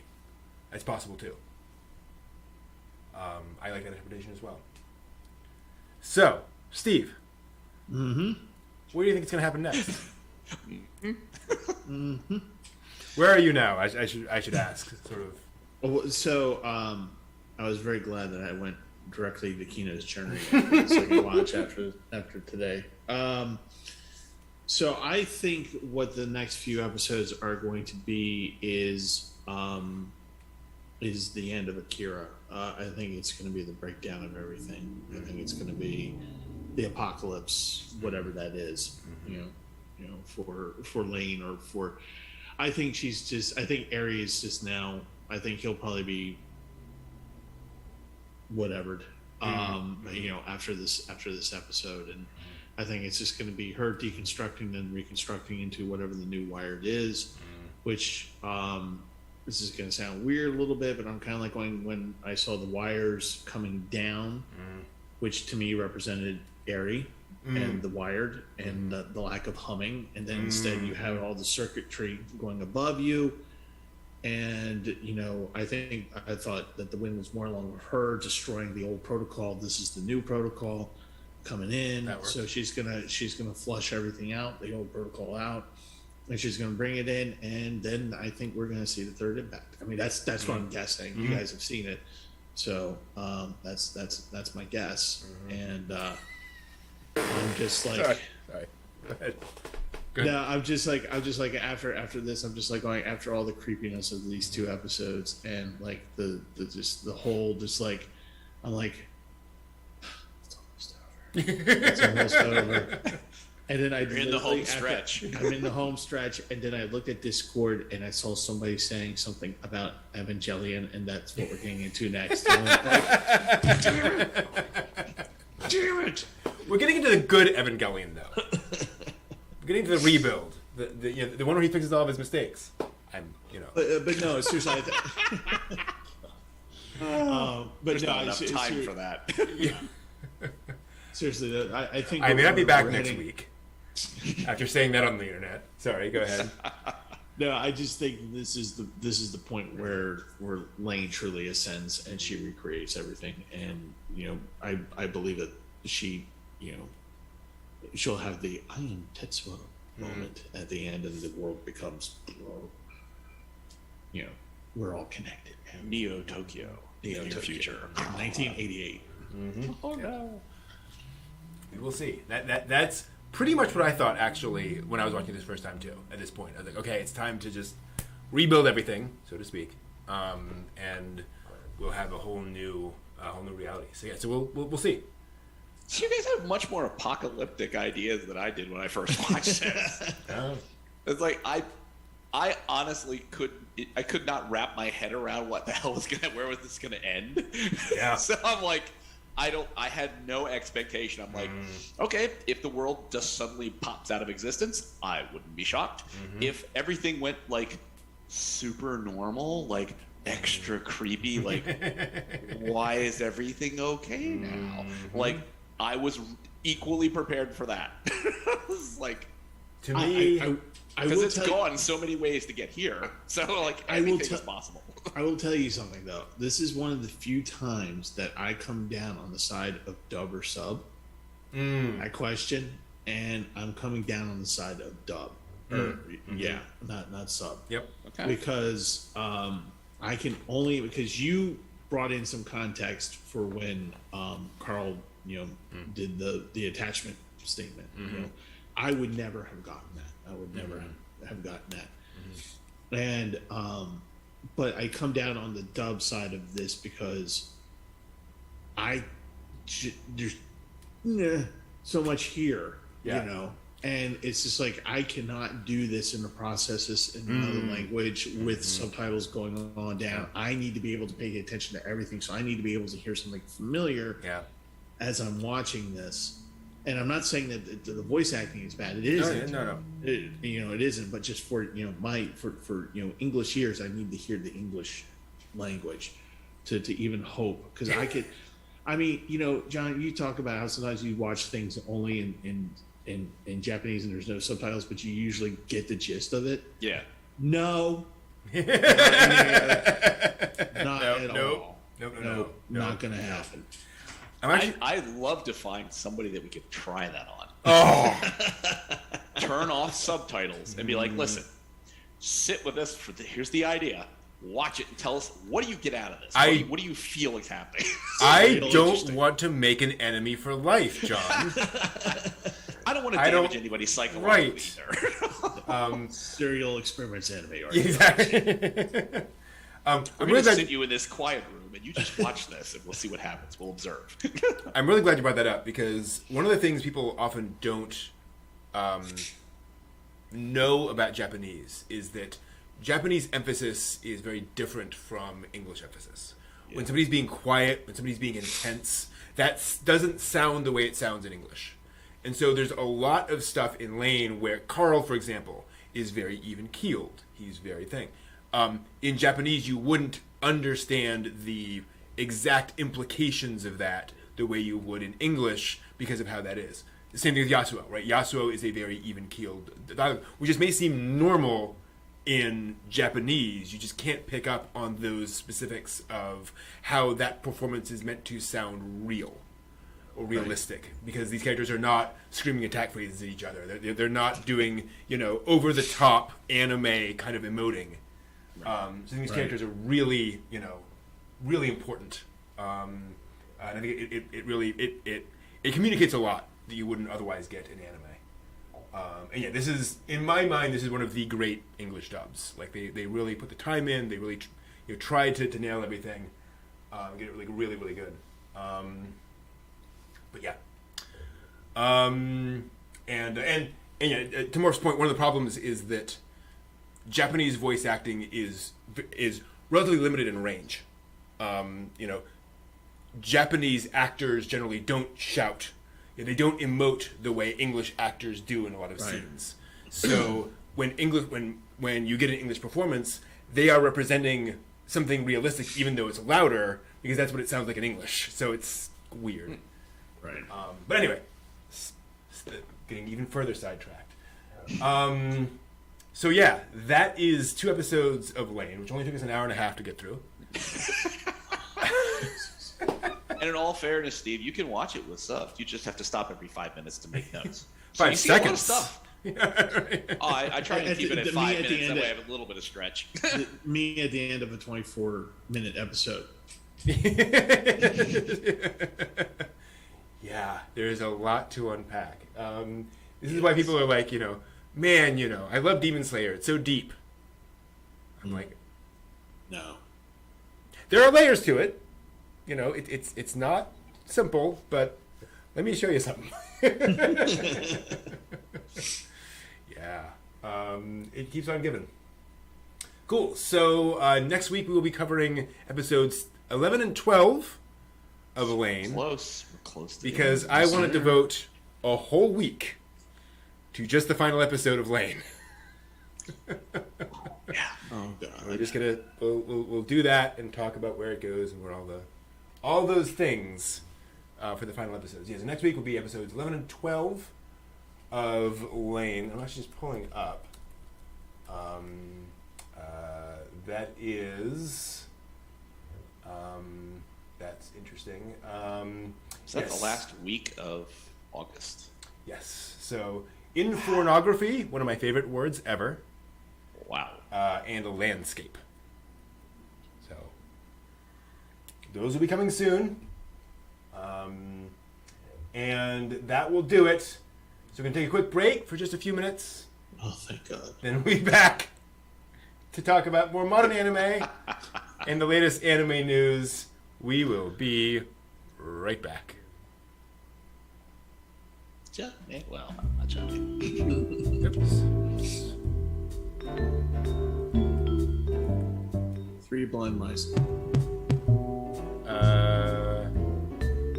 Hold on. Wait a minute. Wait. Stand by on control. Something's not working. So you know what's going to happen? Hi, everyone. You get to look in my room for a few minutes. We'll be right back.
Now I know things felt a little bit off. I wasn't using the D20 mug, as is tradition.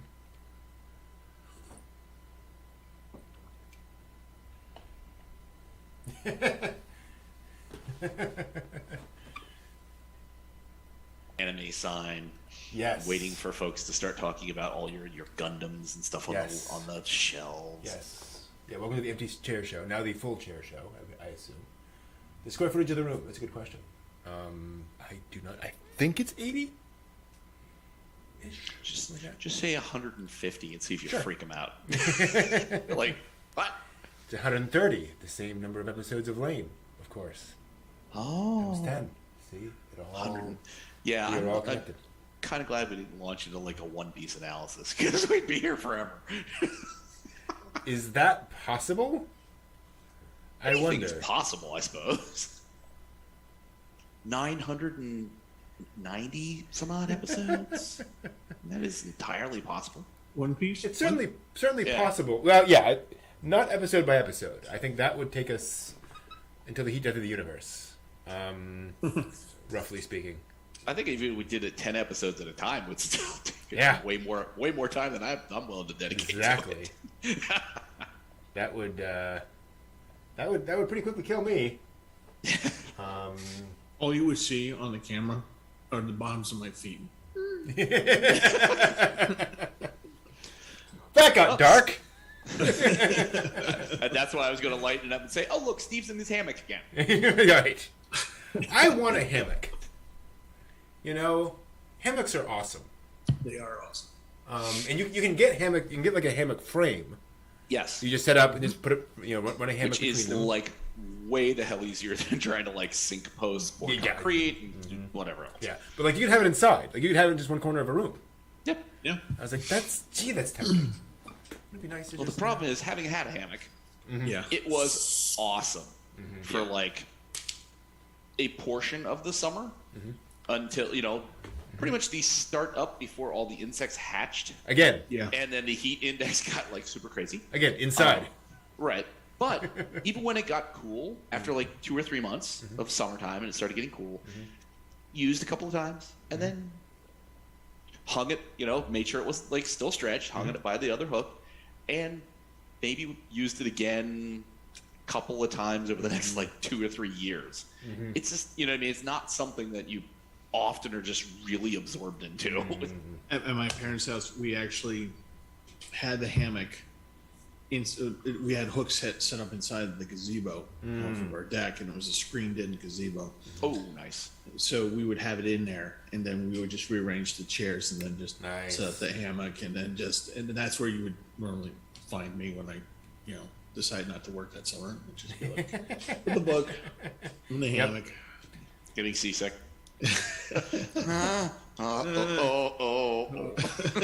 Yeah, my dad screwed eye hooks into trees.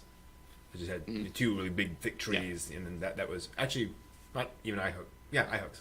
Yeah, and that worked well because then they just stayed out, for years. Yeah, they didn't do anything with them. Although eventually, obviously, the tree grew around them, which is kind of fun.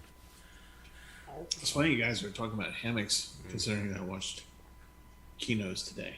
Kino's Journey. Kino's Journey. Nice. Because there's a beautiful scene at the end of it, and it has with Kino in a hammock. And it's just really nice. I'm trying to think of other hammock scenes in anime. I can't really think of hammocks featuring in anime much now that I think about it. Granted, it's not a very Japanese thing. Yeah. So it's interesting. Well, somewhere in the back of my head, there was a scene where somebody hung a hammock for camping. Okay. And it was not Yurikin. But I swear they did actually at Caribou this last season. They did look. They were walking down the aisles and they were looking at shelves that had collapsible hammocks, like portable kind of stuff. Yeah. But I don't think too many I can think of where they actually had hammocks involved. Interesting. Favorite anime? Nice, Captain Laser Eyes. Original or new one? I'm curious. But yeah, it's kind of funny. You think like Air or Cannon or Clannad would have a hammock somewhere. Yeah. That just seems maybe not Clannad. It's winter. Also, it's Cannon. desperately sad. Well, still not. No, Clannad's Cannon is the one in the winter, right? I'm sorry, which one? Clannad, yeah. Oh, Clannad's in the winter. Well, Yushio passes away in the winter. So it's not. That's right. Yeah. It's also like it's too sad in general. Hey, for an uplifting anime after Serial Experience, let's do that. Yeah. I don't think I can. Nobody can. Yeah. Because Air is summer, and it was either Cannon or Clannad that was. Okay. Trying to explain things to the audience. Air, Cannon, and Clannad all made by Key Visual Arts, famous visual novel company, and Air is a specifically summer-themed visual novel. Right. And then I couldn't remember if it was Cannon or Clannad that is like winter-themed, whether it all happens in winter. But anyway. Jay's watching Dirty Pair. That's awesome. Ooh, Laser Eyes. I'm a big fan of the original Kino's Journey as well. New version's great too, but that was a very special experience for me watching the original Kino's Journey, especially because they kept the twist hidden until the last episode. Oh. Mm-hmm. Which I guess I can talk about now, because next episode. Because the anime's been out and everyone knows. In the original Kino's Journey, they never refer to Kino's gender. They do in the second, yeah. Yeah. Because to say Steve's mentioned the gender before. So. And it's not until the next to last episode that you discover that Kino's a girl. And that is a heck of a lot easier in Japanese than it is in English. So hats off to the English adapting team. They managed to avoid any pronouns and any of that kind of stuff with all of the dialogue. And then in that episode, you're like, oh, wait, that's Kino? You know, it's like, oh, well done. I wondered why Kino didn't use orewa or exactly right. Yep, all that kind of stuff. Using watashi wa. Well, and that's one of the things is that in Japanese, Kino's Journey does use boku, or Kino does use boku. She uses male pronouns to refer to herself. Okay. And then you find out, no, she is biologically female and took on a man's name.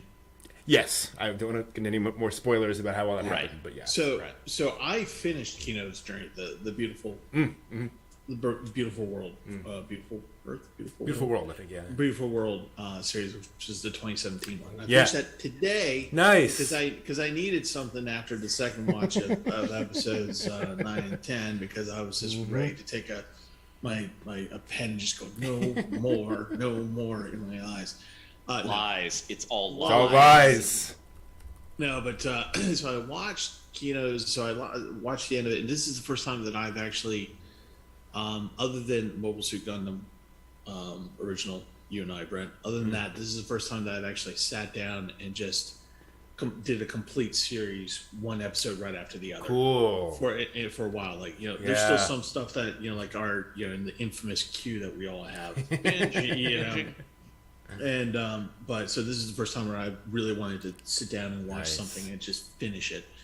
And it was like there are clues in the second series where it's not a sequel, it's just a reboot and I haven't seen the original one yet.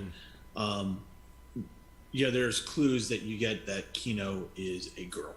And then you have the episode in this one, it is the second last episode that talks about her, how she became the way she is. And if you, John, I kind of thought about you a little bit when I saw that episode today, because you have the Kino that we know, that we see, right? Non-gender specific, but once you know it's a girl, she's very cute. As a matter of fact, in this series, there are people who, once they discover who she is, they're just like, they're suddenly like, oh, she's really cute. When they show her as a girl, as a actual long-haired girl in a dress, I was like, going, God, he would totally buy an Android for that. I might. He would totally, Yep. he would totally buy that. He would. It really is, I think, up your alley. I really do. Yeah. For this one particular, and it's only the one episode that you get to see this in. Yeah. Yeah, but I've had other people say that Kino's journey is a thing to watch too. So, like you said, on the ever expanding queue. Yep. But I thoroughly enjoyed, and one of the things, and I'm actually going to talk about it on my channel in a couple weeks, I guess. But one of the things that I took away from it was, not to get into it too deep, but you know how we have people who ask us about anime fatigue, you know, on here. Yeah. This is a great show that if you decide to step away from and then you come back to anime, this is a really good one to just get yourself reacquainted with. Or if you're having a genre fatigue, this is definitely going to change it up. Yep. This is definitely going to change it up for you in a good way, I think. Yeah. Yeah, it's a great point, because it hits multiple genres in a way, and it's episodic mostly. So yeah, that's a great point. The last anime, it's beautiful. Yeah, it's beautiful. It is gorgeous. I love that just sort of softness to the whole style. That crimson feel that the second to last episode. Yes, I haven't seen the new one, so I don't know all the visuals. But yeah, it's beautiful. Yeah. The last anime I watched all the way through in one sitting was A Sister's All You Need, which is the anime that infamously begins with a teenage boy waking up with his naked little sister next to him, and he then goes and like uses her panties as his napkin during breakfast, and all these various things, and then it smash cuts to a man holding a manuscript going, "What the bleep is this?" Yeah. And it's the story that the main character is writing, and he's trying to submit to his publisher, and his publisher's like, "The F no! Like, this is this, jeez." I enjoyed that series. That was fun. It's a lot of fun.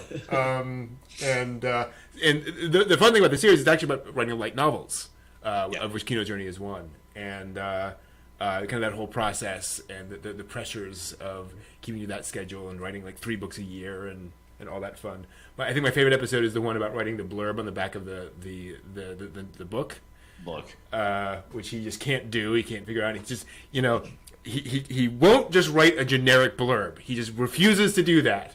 And so he spends the entire episode like trying to figure it out. At the very end, he writes a generic blurb and sends it off. He's like, "Damn it! No, out of time." But yeah, that was. I don't know what about that show grabbed me, but I was like, "Yep, I'm just gonna keep on eating this popcorn." I was gonna say other than the shocking story he submitted and his predilection for those stories, it was a nice cast selection. Yeah. It had just kind of a cute kind of vibe going on, and it was not particularly heavy. No. It was easy to consume. Yeah, it's very much light entertainment. Jay, I have not seen Letter B, Takami Bachi. I have not seen it. I've heard of it, like I saw like the DVDs and such. I think I watched episode 1 and was quite intrigued. It's about a sort of a Shinigami type character who delivers letters, either to or from the dead. Oh, I remember hearing about that. Yeah. Yes, I had not gotten to that either. Yeah. That's an interesting premise. Yeah. Because wasn't she dressed kind of vaguely like a mix between a Japanese postal clerk and Hu Tao? Yeah. Yeah. Like, because she's the afterlife letter carrier. Yeah. Like, cool. Slightly boogie pop-esque. Yeah. Yeah. I also this week finished reading a manga named The White Cat's Revenge. I'm going to have to pull up the full title. It's one of those. The White Cat's Revenge as Plotted from the Dragon King's Lap, Volume 1. Japanese teenage girl, gets summoned to Fantasy World. Shocker.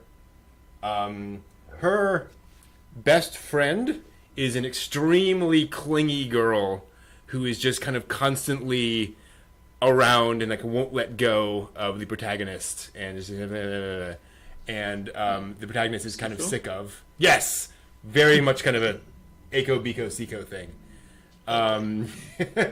And so they both get summoned, and of course Siko ends up, the friend ends up as the the chosen one, and so the protagonist ends up going off and spends some time, goes out to a random house out in the woods with some old woman who takes care of her, and things progress from there. Adorable art style.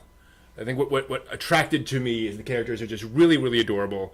A lot of great expressionality to the characters. When the characters are freaking out or whatever, very expressive. And the main character basically resonate. So all the magic in the world is through fairies. People can't necessarily see the fairies, but if you want something done magically, you kind of wish for it, and the fairies are the ones that actually do it. And they kind of hear that, and then they swoop in and do stuff for you. And if you have a lot of magical power, you can actually see the fairies. And they're little super deformed, children in little dresses, chibi, yeah, who are going around, Get your fly swatter out. Yeah, exactly, pretty much. Oh, sorry. They're sickeningly cute, and the main character attracts them like nobody's business. Like, as soon as she comes into an environment, they all just flock to her. Now, imagine you know what magic is, and you see fairies, and she walks into the room. And you see every fairy in like a mile flock to her. You're like, oh, crap. She was riding on her bicycle and was just like plastered everywhere on her. No. What happened? You have a very morbid take on this, John. Well, that's all I can envision in your description is like she walks in, there's just like head to toe, like crawling fairies. Well, yes, that's basically it. Yes, they're up against the window. Oh, yeah, that's pretty much it. Like part of why I scrape these fairies out. Yeah, so it's hilarious. And so there are obviously like consequences to that, right? Of all that, and then she can turn into a cat because manga or whatever. So it's really fun, really adorable. I will confess it moves a little too slow for my tastes. It is very much slow setup, slow burn, slow build up of the premise and so forth. There is a Dragon King. She is clearly going to like become a cat or transform temporarily into a cat to sort of be around him, and there's a love story kind of thing that's going to go on there. But it's kind of building very slowly, very shoujo in that way, right? We're going to take a long time to kind of establish the characters, the world and situation and so forth. And just, like I said, gorgeous art. So if anyone's interested in that, cool. I would recommend that for that kind of a thing. It almost sounds like some of the background to the Saint's power is omnipotent. Okay.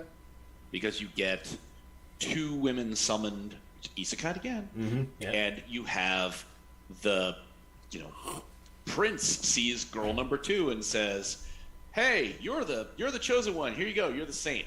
And you other lady, the girl who's chosen is like 18. The other lady's like 34. And the young prince who's like 20 is like, "Hey, 18-year-old. Oh, right, you're that the one. Chosen one. Right, yeah. You office lady. Yeah.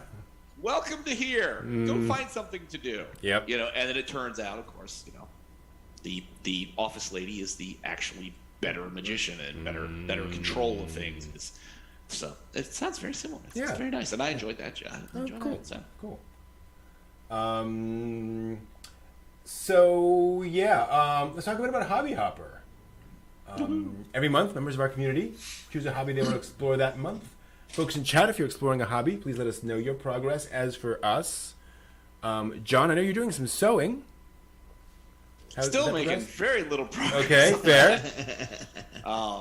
This, obviously for this week, having had the roof spring a leak on me, I've been a little occupied with that kind of joy, and trying to figure out what I'm going to do about that. So that's set me off on a path. Sure.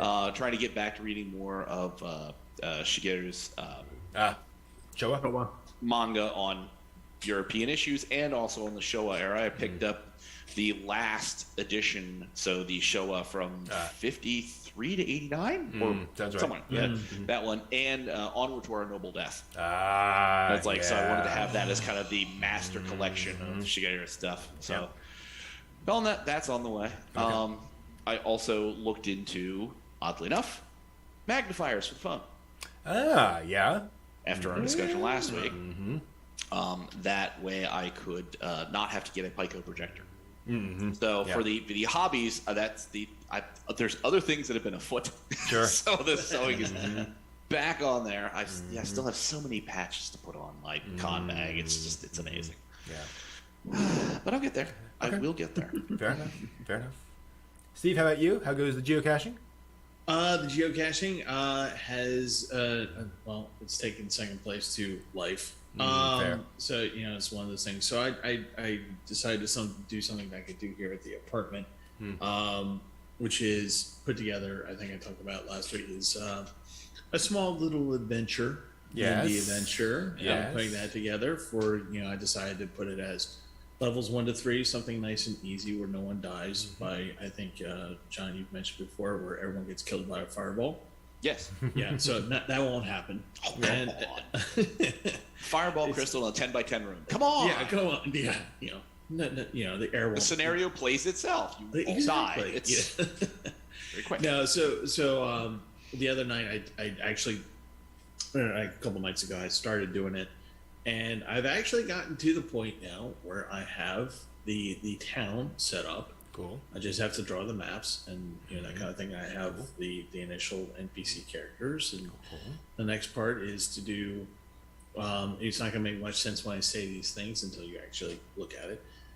Fargus is fairy, and then onto the Celine temple of the Slimes, where that's part of the adventure, and you're just trying to sell wine in this adventure. That's all you're trying to do. But you get waylaid because the thing happens, and you have to do other things to undo the thing. Okay. So I've been I've been going online with my account on D&D, Dungeons and Dragons website and stuff, and then I was like, I'm going to pull out some old school stuff. Nice. Yep. Right. Adventure in the Keep. What? Yeah, right. Wow, the Folio. Folio. Awesome. Yeah. Very cool. So very simple things. This adventure, you would have to work to get killed in this one. It's not designed to That sounds like a challenge. Just throw yourself into the water. That's all I have to say. I wouldn't eat that nightshade. Oh, come on. Each one. But seriously, it's just a way for I wanted to come up with something that either new players or people who just wanted just an easy adventure or something low level characters can round up to the next level kind of thing going on. Cool. And then in between that is reading. I'm almost done with Raven Stratagem, which is by Yoon Han Lee, sci-fi book. Talked about before, using calendars and mathematics as warfare. And I picked up this book from the library. Okay. Aces Falling. It's about World War I pilots in the final year of the Great War, 1918. Cool. And talking about how the air war was and how the technology had progressed in the 4 years or 5 years to that point. And it is amazing that anyone lived through any of that. It's just really interesting reading, and there's are a ton of quotes from journals from pilots. So you get these really interesting things. Like one German pilot talks about how he attacks kite balloons, the observation balloons. Yeah. And he talks about how he would come in from high behind the sun, and and he would cut power and glide for like a mile in, so nobody would hear his plane. Yeah. Which you stop and think about, going, wait a minute, hear the plane? Because you think of jet fires and stuff and things happening boom, boom, boom, boom, so quickly. This is at a time where if you could see it, you could hear it, you had time to react to it in some way. So coming up with strategies and just coming in and then shooting down the planes and stuff. And I just read a quote of one pilot saying, "And I had a sporting time of shooting one of the parachutists out after I shot a kite balloon down. One of those chaps just jumped out and put on his parachute. So I put 80 to 100 rounds into him and watched him swing in the wind." It's like, wow. Okay. War ain't pretty. No. But it's interesting, the idea to glide in, because the Night Witches used that. The Soviet women were using like really old planes, biplanes and stuff, and they would cut engine power because the things were so damn loud. It was like a Popakov or something. I can't remember what the type of the plane was, but they'd cut power and then glide in over the German lines and drop their bombs, and then get the engine running again and get out. Like, fun. Cool. Jay, Kabuki Theater, that's awesome. Ooh, nice. For you getting into that, certainly lots there. And I do agree, there was, Dr. Aries' outfit has a Kabuki Theater aspect to it as well. Yes, definitely. Which also has levels of, masks and, all that kind of good stuff. All right. Y'all hear that?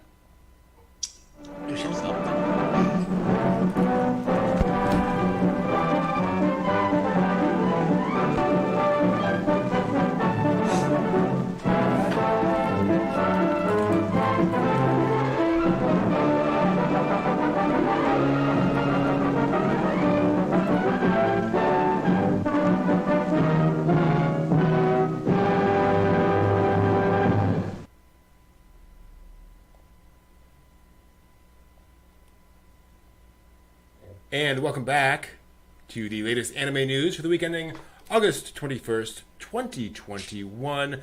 Slightly different setup this time, but we are going to make it work. Starting off with Mamoru Hosoda's new film, Belle, which is doing pretty darn well. On its 36th day in the Japanese box office, it crossed the 5 billion yen mark in ticket sales. That's about $45 million US, which is pretty darn good. Can't complain about that. It opened on July 16th and has topped the box office for 3 consecutive weekends. This is it is also was on 38 IMAX screens. It is the first Hosoda film on IMAX, which, as we know, goosed Evangelion 3.0 1.0's numbers. Which is pretty cool. GKID has already licensed the film. It'll be released in English and Japanese this winter. So Belle is doing well. Why do we think that might be? It's all because of Mugen Train. Well, I mean, I'm wondering if it's Mugen Train in the sense of the same thing, like history repeating itself, of people thinking, well, nothing else to do. That, or I would love it if it was the case that people were so enthralled with Mugen Train that it gave them a new respect for the medium. Sure. And that maybe it's kind of pulled people along with it. Be like, well, you know what? If we don't have anything else to do, let's go see an animated film. Let's go see Evangelion. Let's go see Belle. I think that's a combination thereof. Well, didn't Belle do well at Cannes? Yeah. Do well. It got the longest standing ovation, like 14 minutes or something like that. Not the longest, but a very pretty long, high. Yeah. So I think what happened is that Mugen Train's taught American producers that you can make them. You don't have to be Disney to make a animated movie and make millions and billions on it. And I think that part of it is that, and then contrasted with the fact that an animated movie at a respected film festival, did pretty well. And I think there's just like showing options. Okay, so here you have Mugen Train, which was like a really nice adventure-y kind of thing, and people were really into it during COVID, and this is what kind of people saw because it really wasn't anything else out there. and people actually liked it. So now they're saying something that is not just commercially attractive, but is actually critically attractive. And people are going, well, maybe I should watch this. And maybe, to John's point, maybe the American public is going, hey, maybe we should start seeing more of these. This or not the American public. Yeah. I'm sorry, but I'm just saying, or maybe world public. Yeah. Well, I think there's just a buzz. I think there's just a buzz of just. I think people want to see it in Japan first before it releases into the world, where people are gonna maybe ride, no pun intended, literally no pun intended, ride that train as well. And because with international recognition, like with the festival, and good sales from Mugen Train, then I think people are going to take another look at their films a little more seriously. Yeah. It's also true that, as I understand it, like there's not much else in Japanese theaters right now, in the sense of like big movies that are exploding. That certainly helps. I just thought of a negative. It's probably popular because of the Olympics. Huh. How so? Well, I don't think the Olympics was very much well received. I think they just want something going, okay, we're let's walk away. Let's fast walk away from this and then put this out here. Something more, a little bit more positive out there. We're not spending all of our time watching the Olympics, so let's go watch something. Yeah. I see that too. Yeah. Interesting. By the way, this is this film marks the 10th anniversary of Mamoru Hosoda's Studio Chizu. It's been around for 10 years now, which is hard to imagine that it's been around that long, but it sure has. Moving right along, speaking of popular anime movies, Evangelion 3.0 1.0 launched on Amazon Prime Video, and it garnered the highest number of launch day streaming views on Prime Video since the service became available in Japan back in 2015. Oh, wow. Yeah. So higher than anything else they've ever put on the service in Japan. It debuted August 13th. Interestingly, this is like the full release. So it is available on Amazon Japan in Japanese, French, German, Italian, Brazilian, Portuguese, Peninsular Spanish, Latin American Spanish, Chinese, Hindi, Korean, and English dubs, plus 28 subs. Wow. Damn. Yes. Because Studio Kara knows what Evangelion is. Apparently. And just, it's like, okay, we're going to make all the dubs, all the subs for everything, everywhere, all the time. So that may have goosed things a little bit of folks saying, "Oh well, I can watch it too. I can VPN, right, and find a way in." But dang, wow, yeah, that's pretty impressive. I thought it was impressive when they did the Full Metal Alchemist movie and got the American the English dub done in time. Yeah, they showed it at Otakon. Yeah. Well, this is one of the different things about the rebuild films is that they have been like. Prepping those dubs ahead of time. So they've been like bringing in the folks to say, okay, we know this is happening. Do this dub, do all this kind of stuff. They could schedule everything out. But yeah, it's huge. Now Prime Video is also streaming EVO 1.11, 2.22, and 3.33 in over 240 countries and territories, including Japan. So basically the world. Because basically the world has an internet connection. Exactly. Yeah. So wants us to see it. Exactly.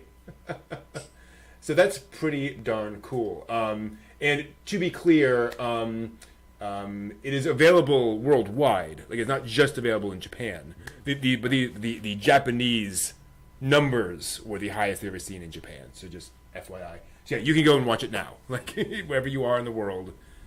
So I got that, incorrect before in terms of VPN stuff. It's available everywhere. Surprised? No. I mean, it's Eva. Yeah. You know? Well, I would have expected definitely the core languages Right. Yeah. to have been done. You know, English, Spanish, French, German, you know, Russian, whatever. Yeah. But to have that many languages and just to have it that well prepared and to you know, shove it to the world and say, here you go. Yep. And, you know, it in a way I can understand why it would not be a surprise, but to me I'm just like, why, just thinking about the monumental effort just behind it, just to put it out there and have it all ready. And as you were saying, you know, it's Evangelion, and everyone knows to do this, but still it's mind-boggling to me. I mean, just from an organization the effort involved. Yeah. I want the version dubbed into the language from Galaxy Quest. I was thinking Klingon earlier. Right, Klingon was cool. For those not familiar, Galaxy Quest, comedic Star Trek, you know, parody film. Right. The aliens in that talk like this. And one of the audio tracks on Galaxy Quest is the entire language dubbed into that, the entire movie dubbed in that language. I did not know. And they actually have like different people playing That's each. hilarious. So, you know, this guy's, so they have like different voices for each actor. Oh, Great. Someone got paid to do Yes. that. Somebody earned their ramen that day. Exactly. Oh yeah. Oh my god. Oh, it's wonderful. But yeah. I'm doing Shakespeare in the Park in 15 minutes. What do we have to do now? Just yell for this many seconds. Okay, cool. Yeah, pretty much. So yeah, Eva will not die. Also, full props to ANN for continuing the trend. They describe this as the new version of the quote final end quote Evangelion film. Thank you. Sure. Exactly. Sure. This is kind of an interesting one. Shueisha has a service called Manga Plus, which is, you know, an online manga viewing service for a bunch of their stuff. One Piece, they have a whole bunch of manga on there. They have dropped region restrictions for all languages. So it used to be, you know, you were wanted in Portuguese, you had to be in Portuguese territories and so forth. And you can now select your choice of language: English, Spanish, Thai, Brazilian Portuguese, Indonesian, and Russian. And you just get whatever manga is available in those languages. Now granted, they have not everything is translated into every language. So, for example, there are only 6 manga in Russian on the service, as an example, but 67 in Spanish. So, yeah, exactly. And they also said they plan to add more content in new languages, so that's continuing on. But it's kind of interesting to have a service like this. And by the way, Shueisha publishes Weekly Shonen Jump, so pretty big deal. Yeah. Well, I have a question that I'm not sure I've really ever asked before. Why do you have region lock? Like, why would you make somebody in Portugal get it in Portugal in Portuguese and not like, so somebody's on vacation in Canada and it's like, I want to read a manga in Portuguese in Canada? Because somebody else has licensed that manga in Portugal for a Portuguese publication. Okay. Yeah, typically. So how does this affect those people that have their regional That's the licenses? question. That's the interesting thing, is that presumably Shueisha has made a deal, you know, they've revised the contract or something to say, hey, by the way, we're just going to do this. And maybe there's compensation involved, I don't know. But yeah, it's a pretty, it's non-trivial licensing. I wonder if they hit the end of the licensing term. So, like, Probably. you know, 10 years, we have this thing, the contract now comes to a close, and we're not renewing it. Wait, but the issue is, like, all of those contracts are in different places, right? Yeah. Because they didn't all start at the same time. So that's the other question is, you know, who knows? And it could be that just, you know, enough of them have transpired, or it's also possible they've been planning this for a while. And so for the last 7 years, they've been introducing those clauses into their contracts. Now, finally, all the contracts have rolled over to this. Yeah, and and they they can do just it. turned it on and Yeah. like, thank you. Mm-hmm. Yeah, that kind of makes more sense. But yeah, it's pretty cool. That is now an option. Again, kind of tough if you are a, if you run a manga service in,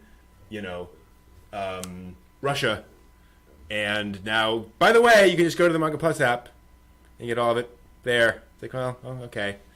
Hope it works out from them, but who knows? Still pretty cool.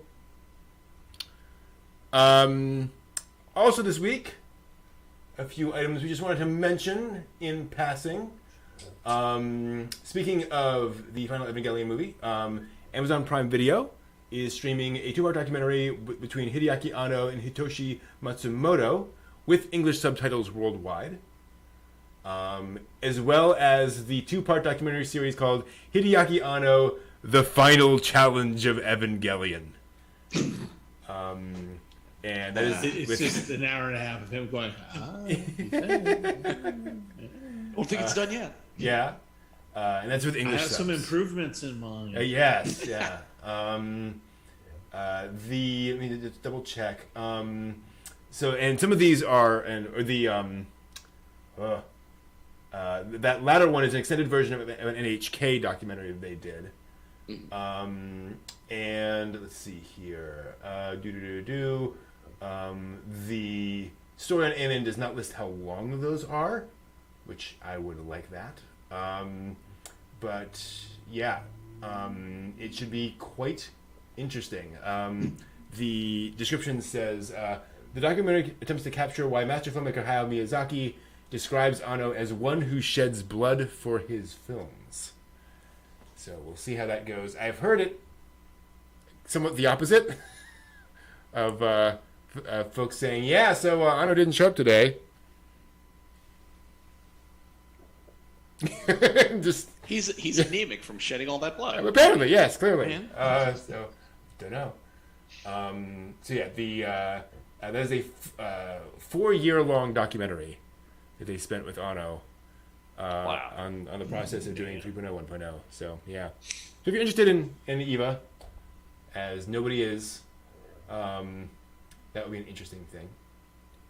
And no, I don't think anyone thinks Evangelion is actually going to end. But I do think this is probably the end of Anno's direct involvement for quite a while, if nothing else. I think he's going to okay, I said what I need to say. I don't imagine an Evangelion 5.0 anytime soon. Sentai Filmworks has announced they have licensed the most recent Lupin III TV anime. So Lupin III Part 6 will be released soon. Yep, exactly. Nice. Also, Young Champion Retsu magazine has revealed a new manga spin-off titled Lupin III Neighbor World Princess, which they have hinted is an isekai. So in case you thought that the isekai genre was over, no, not quite. Not quite. So I gotta admit, they got me. I'm curious. I want to see where they're going. I'm wondering. Lupin the space opera. Yeah, right. Exactly. We'll see. Lupin's the star child. I am Lupin. Oh, that's basically Lupin III Green versus Red, though. Kind of, sort of. It's a movie where Lupin meets himself. And they have a fantastic time, don't they? They do, actually. Very interesting film. It's about kind of what Lupin is. They laugh, they cry, they fell in love. Yeah. Mamoru Oshii is coming. Ghost in the Shell is coming to the U.S. again. The original Mamoru Oshii film is getting some IMAX screenings. Oh my god! Okay. Wow. I'm sorry. I'm just like, oh damn. yeah, please. Both I'm taking a vacation and I'm just watching multiple screenings. Oh my god! Yes. IMAX. Good night in the morning, man. Yes, please. Yep. Wow. September 17th. That is coming to Japan and the U.S. IMAX theaters. The 4K remaster of that film, which is good because, I know the first time I saw Ghost in the Shell it was not a great transfer Ooh, that's So, a yeah. Friday. Mm-hmm. Ooh. Yep. Well, I have to look into what my local theaters are doing. There we go. Totally. Well, local IMAX. That's Blacksburg. Yeah, It's gonna be a long drive. it's local. And The local group, as in like solar system. right, yeah. It's just several light years away. That's fine. Finally, a follow-up to a story from a little while ago. Shonen Jump Plus had a competition for the next new sort of manga breakout star. That is complete, and there is a winner, Naoki Fujita, for his manga Beat and Motion. Woohoo. Good on him. Yeah, good for him. He won about $45,000 US equivalent, as well as the opportunity to serialize his manga on Shonen Jump Plus, and there'll be a compiled book volume of his manga, and Netflix will stream an anime adaptation. Yeah, as part of the deal. Now, granted, that could be 15 minutes long, right? Like, no one's saying it's going to be a movie or TV, right? It could just be a little short thing. Still, really cool. His partner and manga editor from Shueisha was Shihei Rin, who's the editor of Chainsaw Man and Spy Family. Oh, wow. Yep. Oh, wow. Okay. Yeah. So he knows what he's doing. And you can go on ANN and check through. And the nice thing is, if you click through, they have posted his manga on the official website. You can just kind of scroll through and skim through. It's obviously in Japanese. But you can kind of see his art. It's kind of sketchy. Like, it's not full detailed art. But it looks really nice. Like, he clearly has the skills. Cool. So, congratulations, Naoki Fujita, for winning that. Exactly. Good job. Good on you. Sweet job, man. Yeah.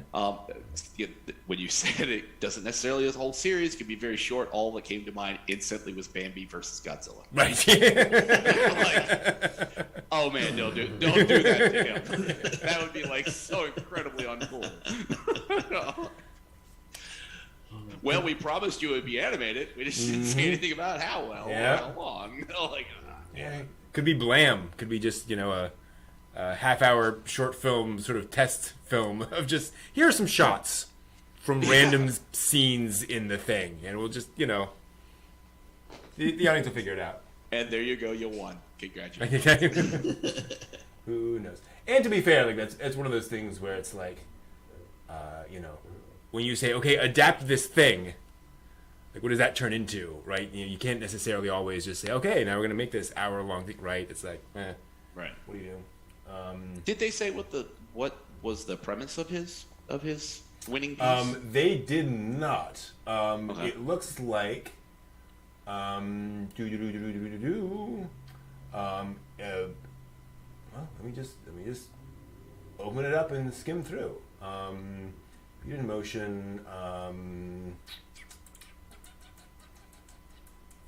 It looks like it's about somebody who's drawing manga, actually. Oh, okay. Yeah, fairly meta. Yeah, it's about the process of drawing manga. Cool. Kagushi Goto. Yeah, pretty much. Animation Runner Kurumi. Yeah. There you go. Boy, it's lengthy. Let me scroll all the way down. See if we can load all of these panels. This is a 45-page manga. 48-page manga, excuse me, which I think is the traditional like submission length. Right. It's pretty cool. This isn't the end, hopefully. Right. It's just the beginning. Just the beginning, right? So we will see on that. Cool. Do we have any history? We do. There is some history this week. Let's talk about some history. There's a little bit of history this week. Let's talk about some history. I need to For this next to the last week of line is back. September, or is this right? The last week? Did I already say that? Yeah. We are almost at the end of August. August, yeah. Yes. Sorry, beginning of September. Yeah. Wow. If we're nearly August, then boy. Yeah. Cool. Okay. One second. Oh, we just want Halloween so much. Yeah. I mean, seriously. Okay. Let's talk about some history. I'm Lo. Welcome to This Week in Anime History, where I talk about things that happened this week in anime history. Beginning with the birth of Toshio Suzuki. Wow. The effective head of Studio Ghibli, who got his start, or I first heard of, working as a reporter at Animage, and then ended up moving up in that organization. Animage being arguably the first major otaku magazine in Japan. There are obviously others beforehand, but that one hit meteoric success, and famous for the fact that he was told to go and get an interview with this young up-and-coming animator named Hayao Miyazaki. And so he went, and he went to Hayao Miyazaki, and Miyazaki said, "I can't be interviewed right now, I'm busy." And so Suzuki said, "Okay, I will wait." And then sat down in a corner of Hayao Miyazaki's cubicle and waited all day. And Hayao Miyazaki eventually went home. And something I would do. I would totally do that. And so Suzuki published a story in Animage about the work habits of Hayao Miyazaki with a photograph of the back of Hayao Miyazaki's head. That's awesome. And then went back the next day because he was like, "Who is this guy? Like, what's going on here?" And they have talked every day since. Wow. Yeah, they started a friendship, and they continued meeting and talking, and they have just been fast friends. And it was Suzuki who Miyazaki was talking to about Nausicaa, because Miyazaki had this idea for this movie called Nausicaa, The Valley of Wind, and couldn't get it made. No one would make it because there was no manga. There was no novel. There was no original version of it. He just wanted to make this movie, and you just didn't do that. And so it was Suzuki who said, "Draw a manga, and we at Animage will publish it. We will publish your manga in the pages of Animage. Then there will be a manga of it, and then you can go to the financiers and say, 'See, there's a manga of it.'" And at Animage, that's advertising, right? All the otaku will be reading that. Right. And that will go. And that turned out very well, because then they could advertise in the pages of Animage for animators for Nausicaa, which attracted the attention of a young Hideaki Anno, who answered that and became an animator on Nausicaa. Yeah, exactly. All full circle. He'd already been working on MacRoss and a few other things. And actually, one second. This is going to annoy me. I love this book. I love this book. And for some reason, it's Starship Troopers. Oh. So the anime adaptation of Starship Troopers he worked on as well. Oh. Because he showed he actually just to show off, and this is actually for Daikon. They were like they were meeting with Anno, and he literally just on pieces of paper sketched out the hard suits from Starship Troopers and made a flip book for them, like in a cafe. Just and they were like, "Dang, yes, you know what you're doing." And how much do you think that flip book is worth? Oh, jeez, no kidding. And yes, there was an anime adaptation of Starship Troopers. Not great. But yes, so Toshio Suzuki then, they obviously made Nausicaa of that, and then they formed Studio Ghibli, and Suzuki has been running Ghibli ever since and trying to keep things going there. This is also, speaking of which, the anniversary yesterday, the anniversary of the Daikon 4 animation. Yes. Yes. August 20th, 1983. This being an animation produced for the Daikon convention, science fiction convention, the fourth one. And it was a thing at the time to commission local fans to create an animation for it. And they got a bunch of folks, including Hideaki Anno, a bunch of folks who go on to form Studio Gainax, made this, and people were very impressed with all the references to all the science fiction and fantasy. Yes. Just packed into this Star Wars, Star Trek, Yamato, Alien, you name It's it. brilliant. It's brilliant. It's all in there. And the soundtrack ELO, you just can't beat. Yes. Yes. That is actually it worked as one of the few songs that I get to listen to. Nice. I've got it on my phone. I listen to it on rotation. And thank you, Daikon 4, and thank you, Brent. Exactly. And Yes. one further connection there, there was a live action series which came out a couple of years ago called Train Man, Densha Otoko, which is a very otaku referential live action series. And the opening credit sequence is a loving homage to the Daikon 4 animation, complete with ELO's Twilight as the theme song. Aww. And so they went to ELO and said, we want to license this song. You probably don't know this, but back in 1983, there was this fan film that they made using, your song. Jeff Lynne probably loved it. Can we license? Oh, yeah. And they re-released Twilight in Japan as a single, like specifically kind of to celebrate all of this, because they finally saw Daikon 4 animation and this, and they're like, that's awesome. Yes, absolutely. Like we think this is great. It's nice when people are cool with stuff. Yes, exactly. Yeah. Versus being like, oh, that's super cool. Here's a cease and desist order. What? Great fun. Yeah, that was the Daikon 4 animation. Obviously, you can find it on YouTube, right? It's just a thing. It will never be licensed ever. No. And if you haven't watched it, please do. Mm-hmm. It is such a fantastic watch. Absolutely. It's wonderful. That is the history of the week. Thanks for watching. Cool. Now, it is traditional at this point for me to talk about something I love, which if anyone else has seen, I will be dang impressed. Some of the stuff I talk about, it's like,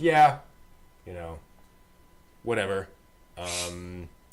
This is one of the more obscure things, to the point where I was at a panel with a director, and they did a montage, and go back to us. There was a montage of all of his works. This came up, and nobody had any idea what it was. There was just silence, crickets, when this one came up. So we will see what folks think of this. Which hopefully, when they put that up there with the idea being like, ha ha ha, that nobody will know what this is, and didn't have like, what? That's one of my greatest works. Well, that's the thing. So I'm so proud of this. I love this thing. I cheered when that came up, and he went like he did a double take in my direction. Like, wow, somebody knows this. Awesome. And he'd gone up and been like, hey, let's go to dinner. I want to talk. Yeah, exactly. Yeah. Not so much with this guy for various reasons. Just he's a very, very popular guy. Welcome to Brent's Anime Recommendation Corner, where I talk about something I love, and today I'm going to talk about Spring and Chaos. This is a biography of Kenji Miyazawa, who is a famous poet and children's author in Japan in the Meiji era, I believe, in the early Taisho era, that general period, early 20th century, basically. And Kenji Miyazawa, real man, real author, and this is a fictionalized biography of him, particularly because everyone in Spring and Chaos is a cat. Everyone is an anthropomorphized cat in Taisho era Japan. It is directed by Shoji Kawamori of Macross, Escaflowne, the inventor of the Valkyrie. That guy made this. And no one's quite sure why. I'm kidding. So it is scenes from the life of Kenji Miyazawa, who lived in sort of rural Japan, never did very well for himself, was never very successful financially, and had somewhat of a rough time, as often happens with folks. He was a school teacher out in rural Japan. He had a big heart for the common person. One of the things he did actually was try to sort of expand people's minds, try to expose them to current scientific thought.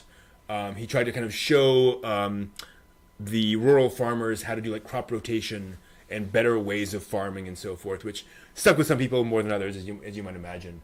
You see here in this screenshot, he was also famous for the fact that he always carry pen and paper, because as he was walking along, he'd suddenly get seized with an idea for a poem, like a word image, and he'd have to like whip this out almost like in a trance and like write it down real quick before he forgot it. He had that sort of poet's mind of just suddenly getting caught with something and needing to write it down immediately. Obviously, what he wrote down would then get massaged and worked on into a poem. But he had that kind of a thing. And so, this is all about Kenji Miyazawa, and boy is it weird. It is very much meant to be an art house film. A lot of strong imagery, a lot of there is no like standard camera angle in this film, which makes it just really so fascinating. It has this almost rough aspect to the art. It's obviously very carefully made, but there is a directness to the art and the visuals that's kind of hard to explain and hard to pin down. In terms of like, it's not anime in any traditional sense. The art style is very distinctive, and very much intentionally so, and very artistic a lot of the time. And you get to these wonderful images. In a way, Spring in Chaos is a movie set inside the mind of a poet. So you get these flights of fancy, of strong imagery, as Miyazawa is imagining things, and his imagination is kind of taking flight. Obviously, there's a budget here. Like they're really pumping out a lot of the imagery, but like a lot of art house films, it's distinctive, right? It's not your typical kind of, flowy fight scene kind of an animation. Partly because he has this very distinctive style in his writing that is very poetic, that is a lot of just strong imagery being thrown at you. And as a result, it has this very distinctive pacing. It's very... it kind of starts and stops.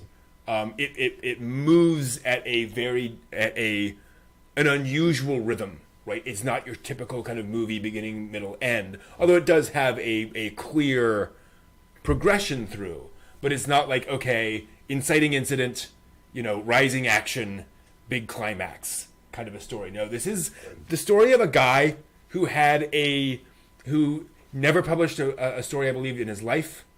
He did not have a lot of success as a poet, but then became a very successful poet after his death. And just this is his life, and it doesn't have a simple Hollywood structure, and so it's not presented that way by Kawamori, which is something I really like about it. Again, very much an art house film. Now, one of the reasons that it has this style, I think, is that Miyazawa's arguably most famous story is called Night on the Galactic Railroad. And that was adapted into an anime film in, I believe, the 80s, where all the characters are cats. And when somebody asked Shoji Kawamori, why did you make all of these characters cats? Apparently Kawamori answered, because I discovered that Kenji Miyazawa hated cats. I don't know, man, but that's just what he said.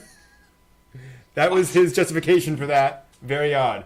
But it gives it this otherworldly quality, which works very well for Miyazawa's style. Night on the Galactic Railroad is about a young man. It's about a boy who's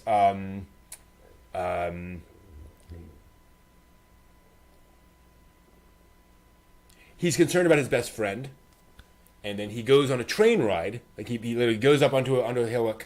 A train just sort of comes out of space, and just comes out of space. He gets on board this train where his friend is, and they have this train ride through space. If you've seen Galaxy Express, it is a reference back to this story. It is very much inspired by this idea of this train through space in the story.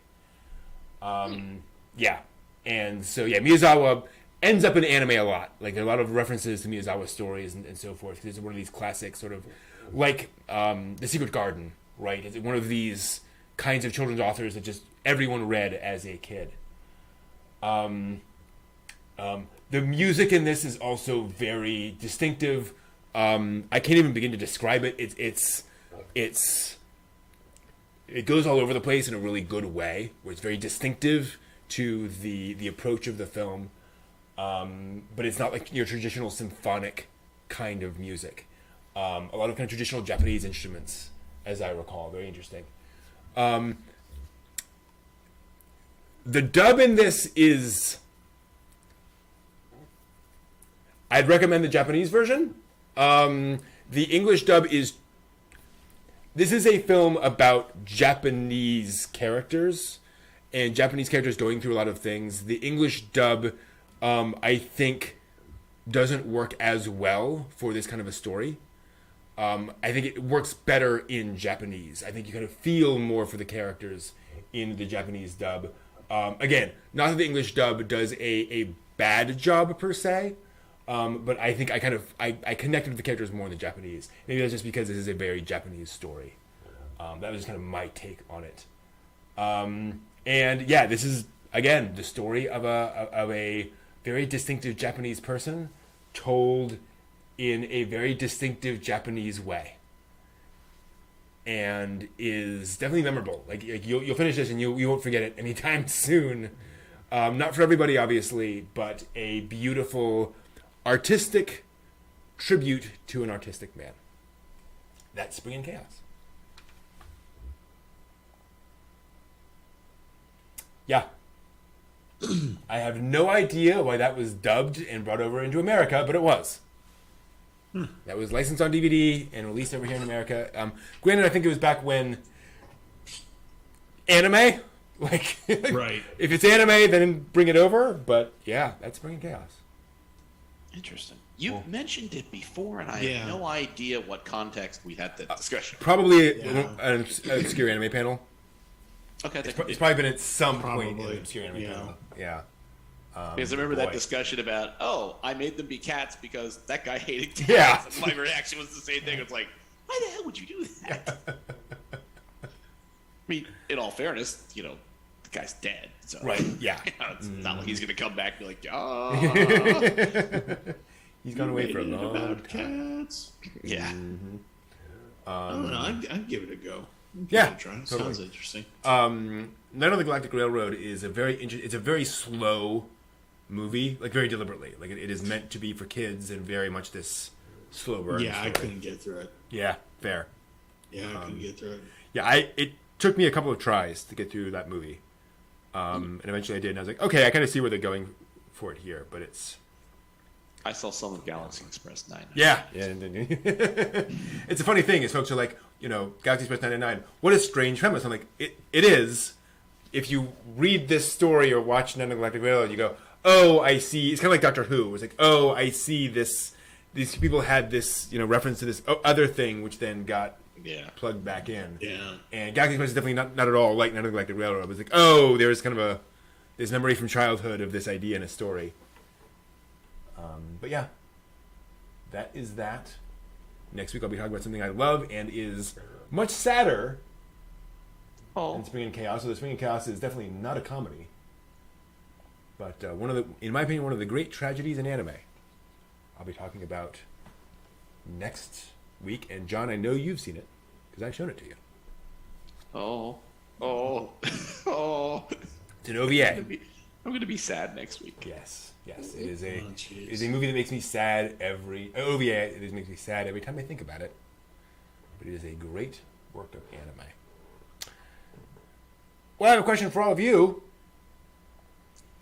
What did we learn on the show tonight, Brad? That was really good. Well, we had that lead up there, all of us. That actually harmonized. Like, I would listen to that again.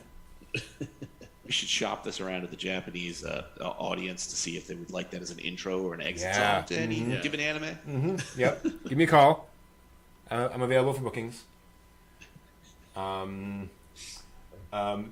learned Studio Trigger. Yeah, exactly.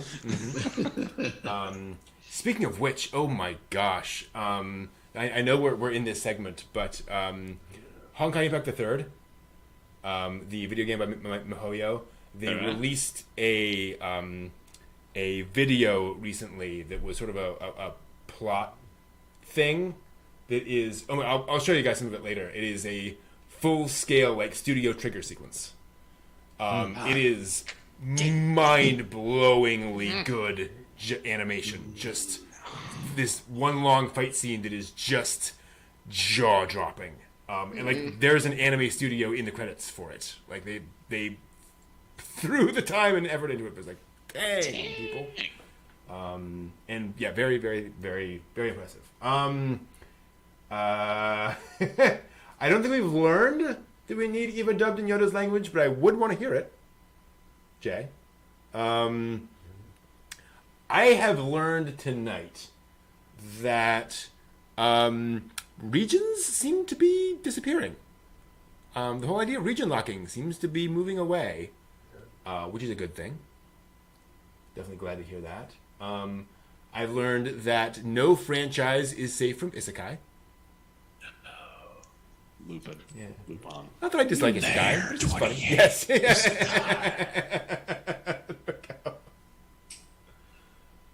And I realized, at least in terms of Shonen Jump, dreams can come true. Dream is a wish your heart makes. Stop! We're gonna get taken down. Disney, no. We apologize. We are so sorry. We're so sorry. We didn't mean to say anything that ever comes up in a Disney film ever. Okay? I wonder if they apologized for Ponyo. Yeah. Oh, by the way, that has a mermaid thing. No, shut up. She's not a mermaid. She's just from the water. Right. She's semi-aquatic. She's an aquatic creature of some kind. Yes. Wouldn't surprise me. My goodness.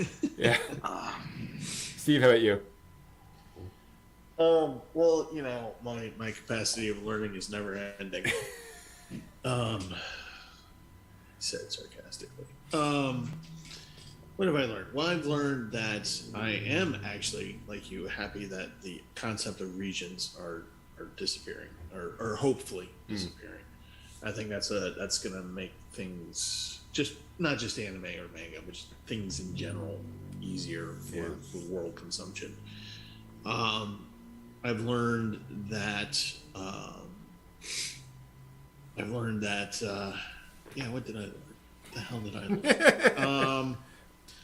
I'm having, and the Wired Steve is. Yeah, I'm just gonna say. Right now. You learned who God is. That's kind of nice. I learned who God is, and boy, am I disappointed. I didn't vote for him. Right. What? I learned that I am thoroughly enjoying, as I keep saying, Serial Experiments Lain, but my God, dear sweet bleeding Jesus in hell, screaming in hell, please make it end. Please make it. Only an hour and a half to go. Hour and a half to go. We're fine. God, an hour and a half to go. It's going to be 2 weeks, and I'm just going to be. There's going to be like a bruise on my forehead from me just going. Yep. I've learned that Kino's Journey, the new version of it, is a visually stunning anime. I think I really do believe it is, and it's just. And I'll just say this: for the eyes alone, the eyes in this anime, the way they do the eyes is just an amazing thing. Cool. Last thing that I've learned is that I think I found the algorithm of when we go through things like Serial Experience Lane and the upcoming Evangelion and God knows what else you're going to put me through, Brent. And I'm going to have that. And Barefoot Get. Have to have what's that? Barefoot Get. We'll just do that next. That'll be fine. That'll cheer us all up. I'm just gonna get a sharp pointy stick and just stab myself in the eye. No, I would not do that. Malt liquor. God. Yeah, malt liquor. Yeah. malt liquor and set myself on fire. That's what I'd rather do. No, but I learned that if you have a anime that as you're sobbing and you just don't understand what's going on in your world, it's just turned upside down because you're watching a 12-year-old turn into a god of the internet, and you're just wondering, can she see everything I'm looking at? Is that a really bad thing? Then you want to go to something. You want to have a backup plan. You want to have that nice Euro camp. You want to have that nice Kino's journey. You want to have something you can laugh at, even if it's Butt Attack Punisher Girl. Gotaman. You can see that she's actually 900 years old. That's actually her age. That's it's okay. Yeah, Rory Mercury from Gate. Right. Yeah. She's actually. Right. Yeah. She's not a 12-year-old. She's 900 years exactly. There's right. Because we have to justify that one scene. Mm-hmm. Exactly. Yes, we do. Yes, and that's what I've learned. Okay. John. I've learned I need to move closer to an IMAX. And that even if the success of these films is not that the general public is sort of gaining greater awareness and greater following of things like Mugen Train breaking barriers, and people are bored and they just go see a film. I'm still really, really happy to see more releases. I'm happy to see these big releases in IMAX. I mean, it was amazing at a time to see one anime film show up in like half a decade. Yeah. And now it's like, wow, we're having a fairly good rolling, ability to get into these things. And seriously, I do think Mugen Train did help. I think that, people are aware Mugen Train exists. They read the news stories, and that is moving the needle. Yeah. And I mean, and it might, as you indicated before, anime doesn't necessarily garner that great public awareness in general, but it's a little move in the right direction is a good move, I hope. Yeah. And I think the contest itself, what was it from last week? We discussed about the number of people going into animation. The numbers have been bad. Right. Yeah. You know what? Doing more contests like this to get more creators in, and then if you can use that to pull a talent pool together and keep things going, and more people want to see animated films. The thing I've learned is that a multi-phased approach, if you're going to be able in Japan to commercialize everything, a multi-phased approach along many different lines will hopefully get us more people coming in, more stuff happening, more contests. That I'm sure, contests are always fun. People enjoy that, and they can, I don't know to the degree that you could have the contest on television to watch somebody drawing manga. Kind of probably not as exciting as I would imagine. This was a 8-episode series. Okay, so you know what I mean. These are good things. So I learned that we're still steaming ahead with the entirety of the thing that we love so much. I mean, if the Great British Bake Off, a show about baking, can be the biggest show in England, right? Well, manga can be a good thing too. Iron Chef. I mean, how big was Iron Chef there for so many years? Yeah, a show about ironing. It's amazing they made that fun. That would be funny. Competitive ironing. The irony wasn't lost on me. There we go. Talk about a slow clap. There's your slow clap. But there is congratulations, John. Thanks. Cool. Thank you all so much as always. It was great. Enjoy it. We'll be back for 2 more episodes of Lain next week, and then we'll be finishing up in another week. And then after that, Oncon. Oncon is in. Otakan. Yeah, boy, it's been a longer week than I thought. We will see you for all of that in the coming weeks. Thank you all so much. See you next week. See ya, Johnny.